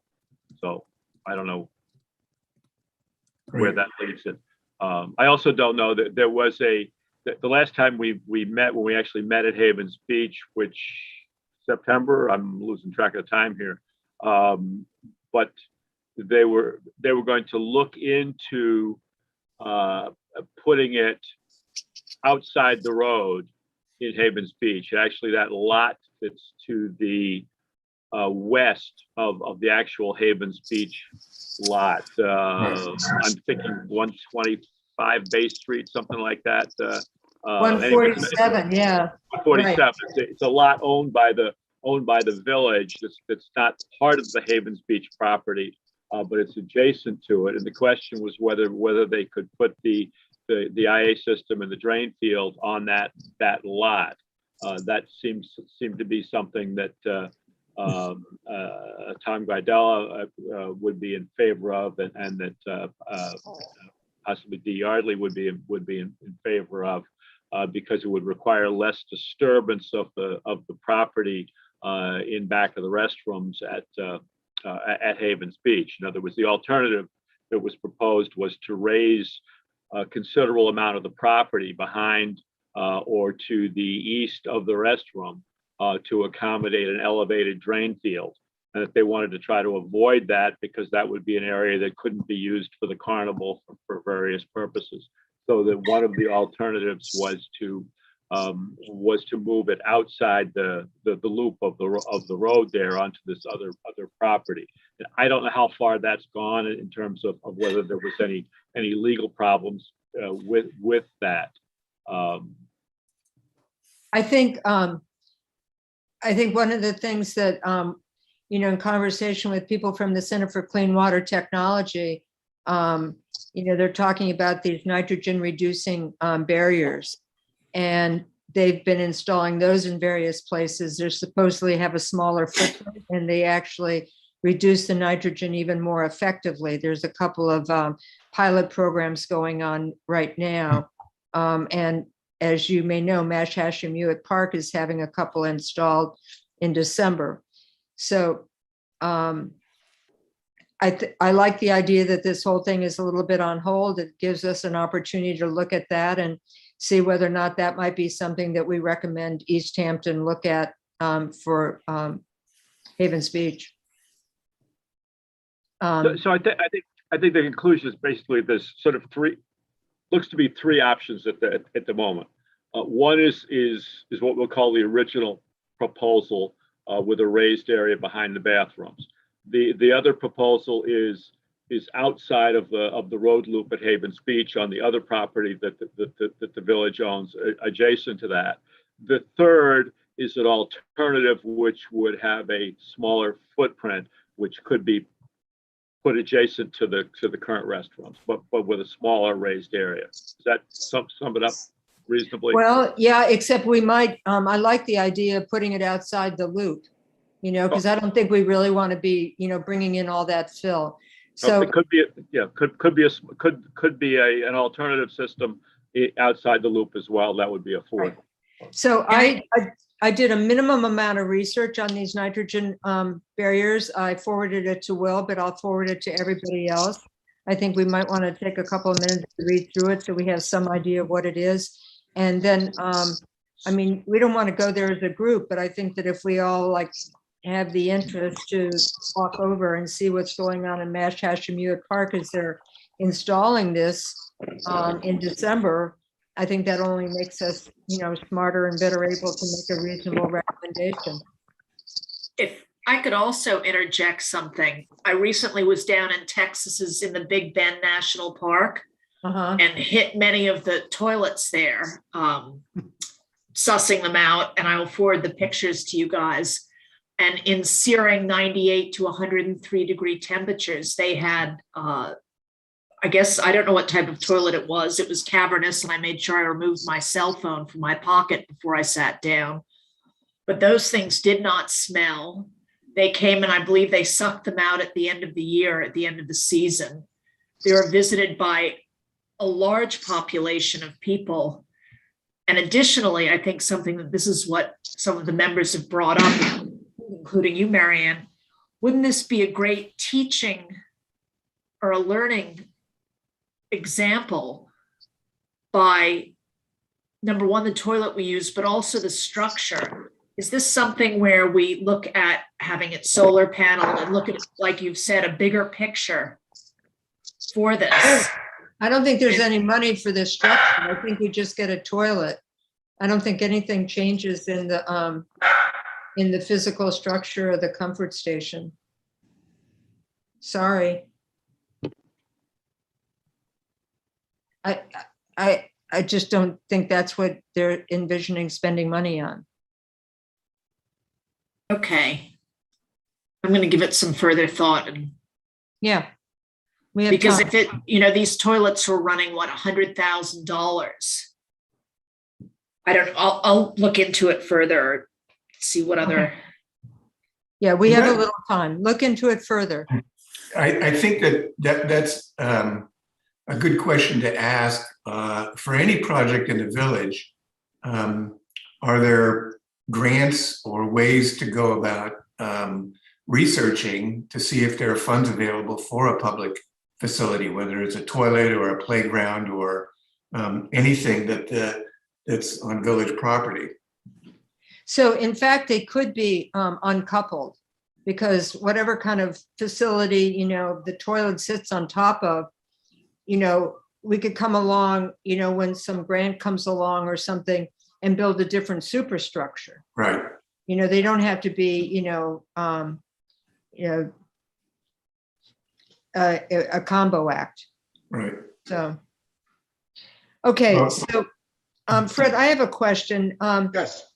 Today at that lunch that we were both at, I talked to Nadia and I told her about the balloon ban, and she said, "Oh, I know." She says they're shutting me down. She's under the impression, because her store is in Southampton Town, and Southampton Town has passed a balloon ban, that has shut down her business. And I Yeah, thought, I had a conversation with her today. You know, the Southampton town local laws only apply outside of the incorporated villages. I let her know that. okay. Because I was bringing up the topic that we were going to try to pass it here in Sag Harbor. Well, But she then thought it was- it would affect her business, but you know, at the Right. end of it, she told me, well, I think I'm gonna comply anyway, so I'm not sure what, you know, but I did give her the information. Okay, great. Yeah, there was a And then- balloon down at Havens Beach this morning. There was? I said there was a balloon down at Havens Beach on the beach this morning, so. Right. So the Environmental Advisory Committee, they're gonna, I talked to the mayor about this. He said, all right, he says, put together a letter and then get like 5 or 6 different entities to write support, to, you know, indicate support. So we're gonna try to like modify something that East Hampton has already written rather than starting over. Is it reasonable to expect that the Harbor Committee would express support for a balloon ban? What I it is, would. it's the ban of this, Definitely, yes. right, of Yeah. sale and release of balloons. Okay. Yes. Okay, good. Chick, maybe you know, maybe you can take a quick look in your files, but it bothers me every time I walk by those condos. Did we actually approve the LWRP review where that space between the 2 massive buildings was raised? Because my impression was maybe we're just looking at a flat 2-dimensional representation, because I always thought that that was going to be a sight line to the water. It was not raised. Well, Sorry. I'd like to know that. I'd like to know what the final drawings were that we approved. We're talking Westwater Street. Yes. Because now if you're at street level, there are steps up about 15 feet, I'm not sure, but there's no way you can see the water. You can see the sky, you cannot see the water. And in my heart of hearts, I don't think I ever approved that. But I don't know, maybe I just saw a flat diagram that just showed a space between the buildings and maybe I assumed that you could see through the space between those buildings. Maybe we never saw an elevation or a, you know, I feel like I remember looking at the planting plans, because remember I was quibbling about the cryptomeria? I was quibbling about the cryptomeria, which is needless. I do not remember seeing a raised area in between them. So Fred, what's the best way for us to see whether or not what we approved is the same as what has been built? I would, you know, I would compare what we approved with what's in the building department. And how do I I'm find out what assuming we, that, you know, it's pursuant to, you know, they built it according to the building permit. But, you know, you got to look at the documentation. I don't know whether Chick, you know, has that, you know, you might need some time to run that down, but, you know, see what we have as far as documentation. That's the Well, only way to check. so, yeah, so we would need to know like what the dates were on particular drawings that we used when we did the LWRP review, right? And see if those are the same that are in the building department Yeah, as the exactly. basis of the Oh, building. we also issued a permit. It's dated April 8th, 2019. And that referenced plans. There's a lot of plans referenced, but I may be able to pull some stuff up and I can certainly follow up. Do you know what we're talking about? Yeah, exactly. Right.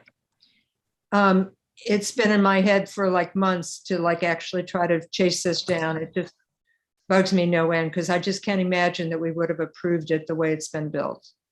So if you can do it without spending a lot of village money, time, et cetera, that would be, I think, really good.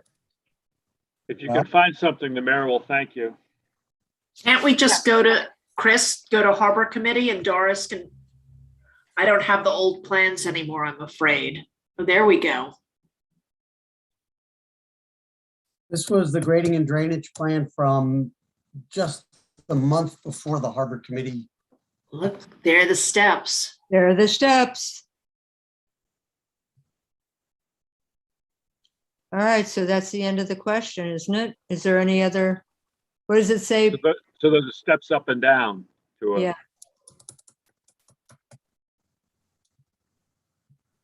That's the way it looks. okay. Well, are there elevations that you can pull up there? Spot elevation? They used to have arborvitae running through there. Yeah. But it definitely goes against the spirit of the approval, right? I mean, and certainly of the new waterfront overlay, right? To be able to see through the buildings. That was always my understanding, but. I think those buildings go against everything, but that's my overly opinionated self. Yeah, Well, I just wanted to see Well- whether or not, this could have been, I think that's our error. I was thinking that we had a sight through those two buildings that we could see the water, and now we're not seeing the water at all. yeah. It's showing a deck chain at elevation 14.35 and. Yeah, crikey. And what's the street level at that point? Oh, it's only, this is a 6-foot contour. Oh, so it's The floor 8 elevation feet. of buildings. Yeah, it's something you cannot see through if you're. 8 feet. You can't see above 8 feet. That's. No. Right. Okay, end of story. And Chick, at some point, we were working with Brad Peterson from Cornell about the location of the eelgrass for the harbor management chart. Did that just sort of like Yes. get wrapped up into nothing, or did we? No, I have those plans and I think we did plot it. Obviously, the harbor management chart was adopted by the village, so I don't know if something more formal needs to be done, but I can have that for the next meeting if you want to just see where it is. Right. And determine if there's some recommendation to be made to the village board. But the harbor management charts have been adopted at this point. Right, but I think that if, Show it. yeah, let's look at it and maybe we suggested, after like all this noise from the overlay district subsides, I don't think it would be a huge thing to suggest to them that we adopt this in place of the other one. Eelgrass is pretty important, right? Totally agree, yeah. All right, bring it next time. That would be good. Chick, do you know whether that chart was ever submitted to the state for approval? I do not know. So let's not ask that question until we find the eelgrass chart. If it hasn't been submitted, then we can include Yeah, that. I know that my office didn't do it. I don't, I typically would not do that. It could be a village clerk thing. All right, so are we ready to say goodnight? Yes. It's like 10 minutes to 9. This has been a really long meeting. Thank you for your hard work. Can I get a motion to adjourn? I move. And a second? Second. All And in then we'll, favor? Thank you all. Aye. Good night. Thank you. hey, See you on the Mary Ann, 16th. Close, we until. quick question, Mary Ann. Yeah, Will someone send out an invite for the 16th? yeah. Okay, great. But I think, A yeah. Zoom link? yeah, a Zoom link. Doris, will you do that? Yes. I think we have to notice it as well. Yeah, I was just gonna Fred? say, we need to notice that meeting. Doris, I'll put together a meeting notes for you. I'll get it to you tomorrow. Okay, Fred. Great, thanks. Great. Thank you. Thank you. Right on. Thanks, everyone. Bye, good night. Bye. Bye. Bye, guys.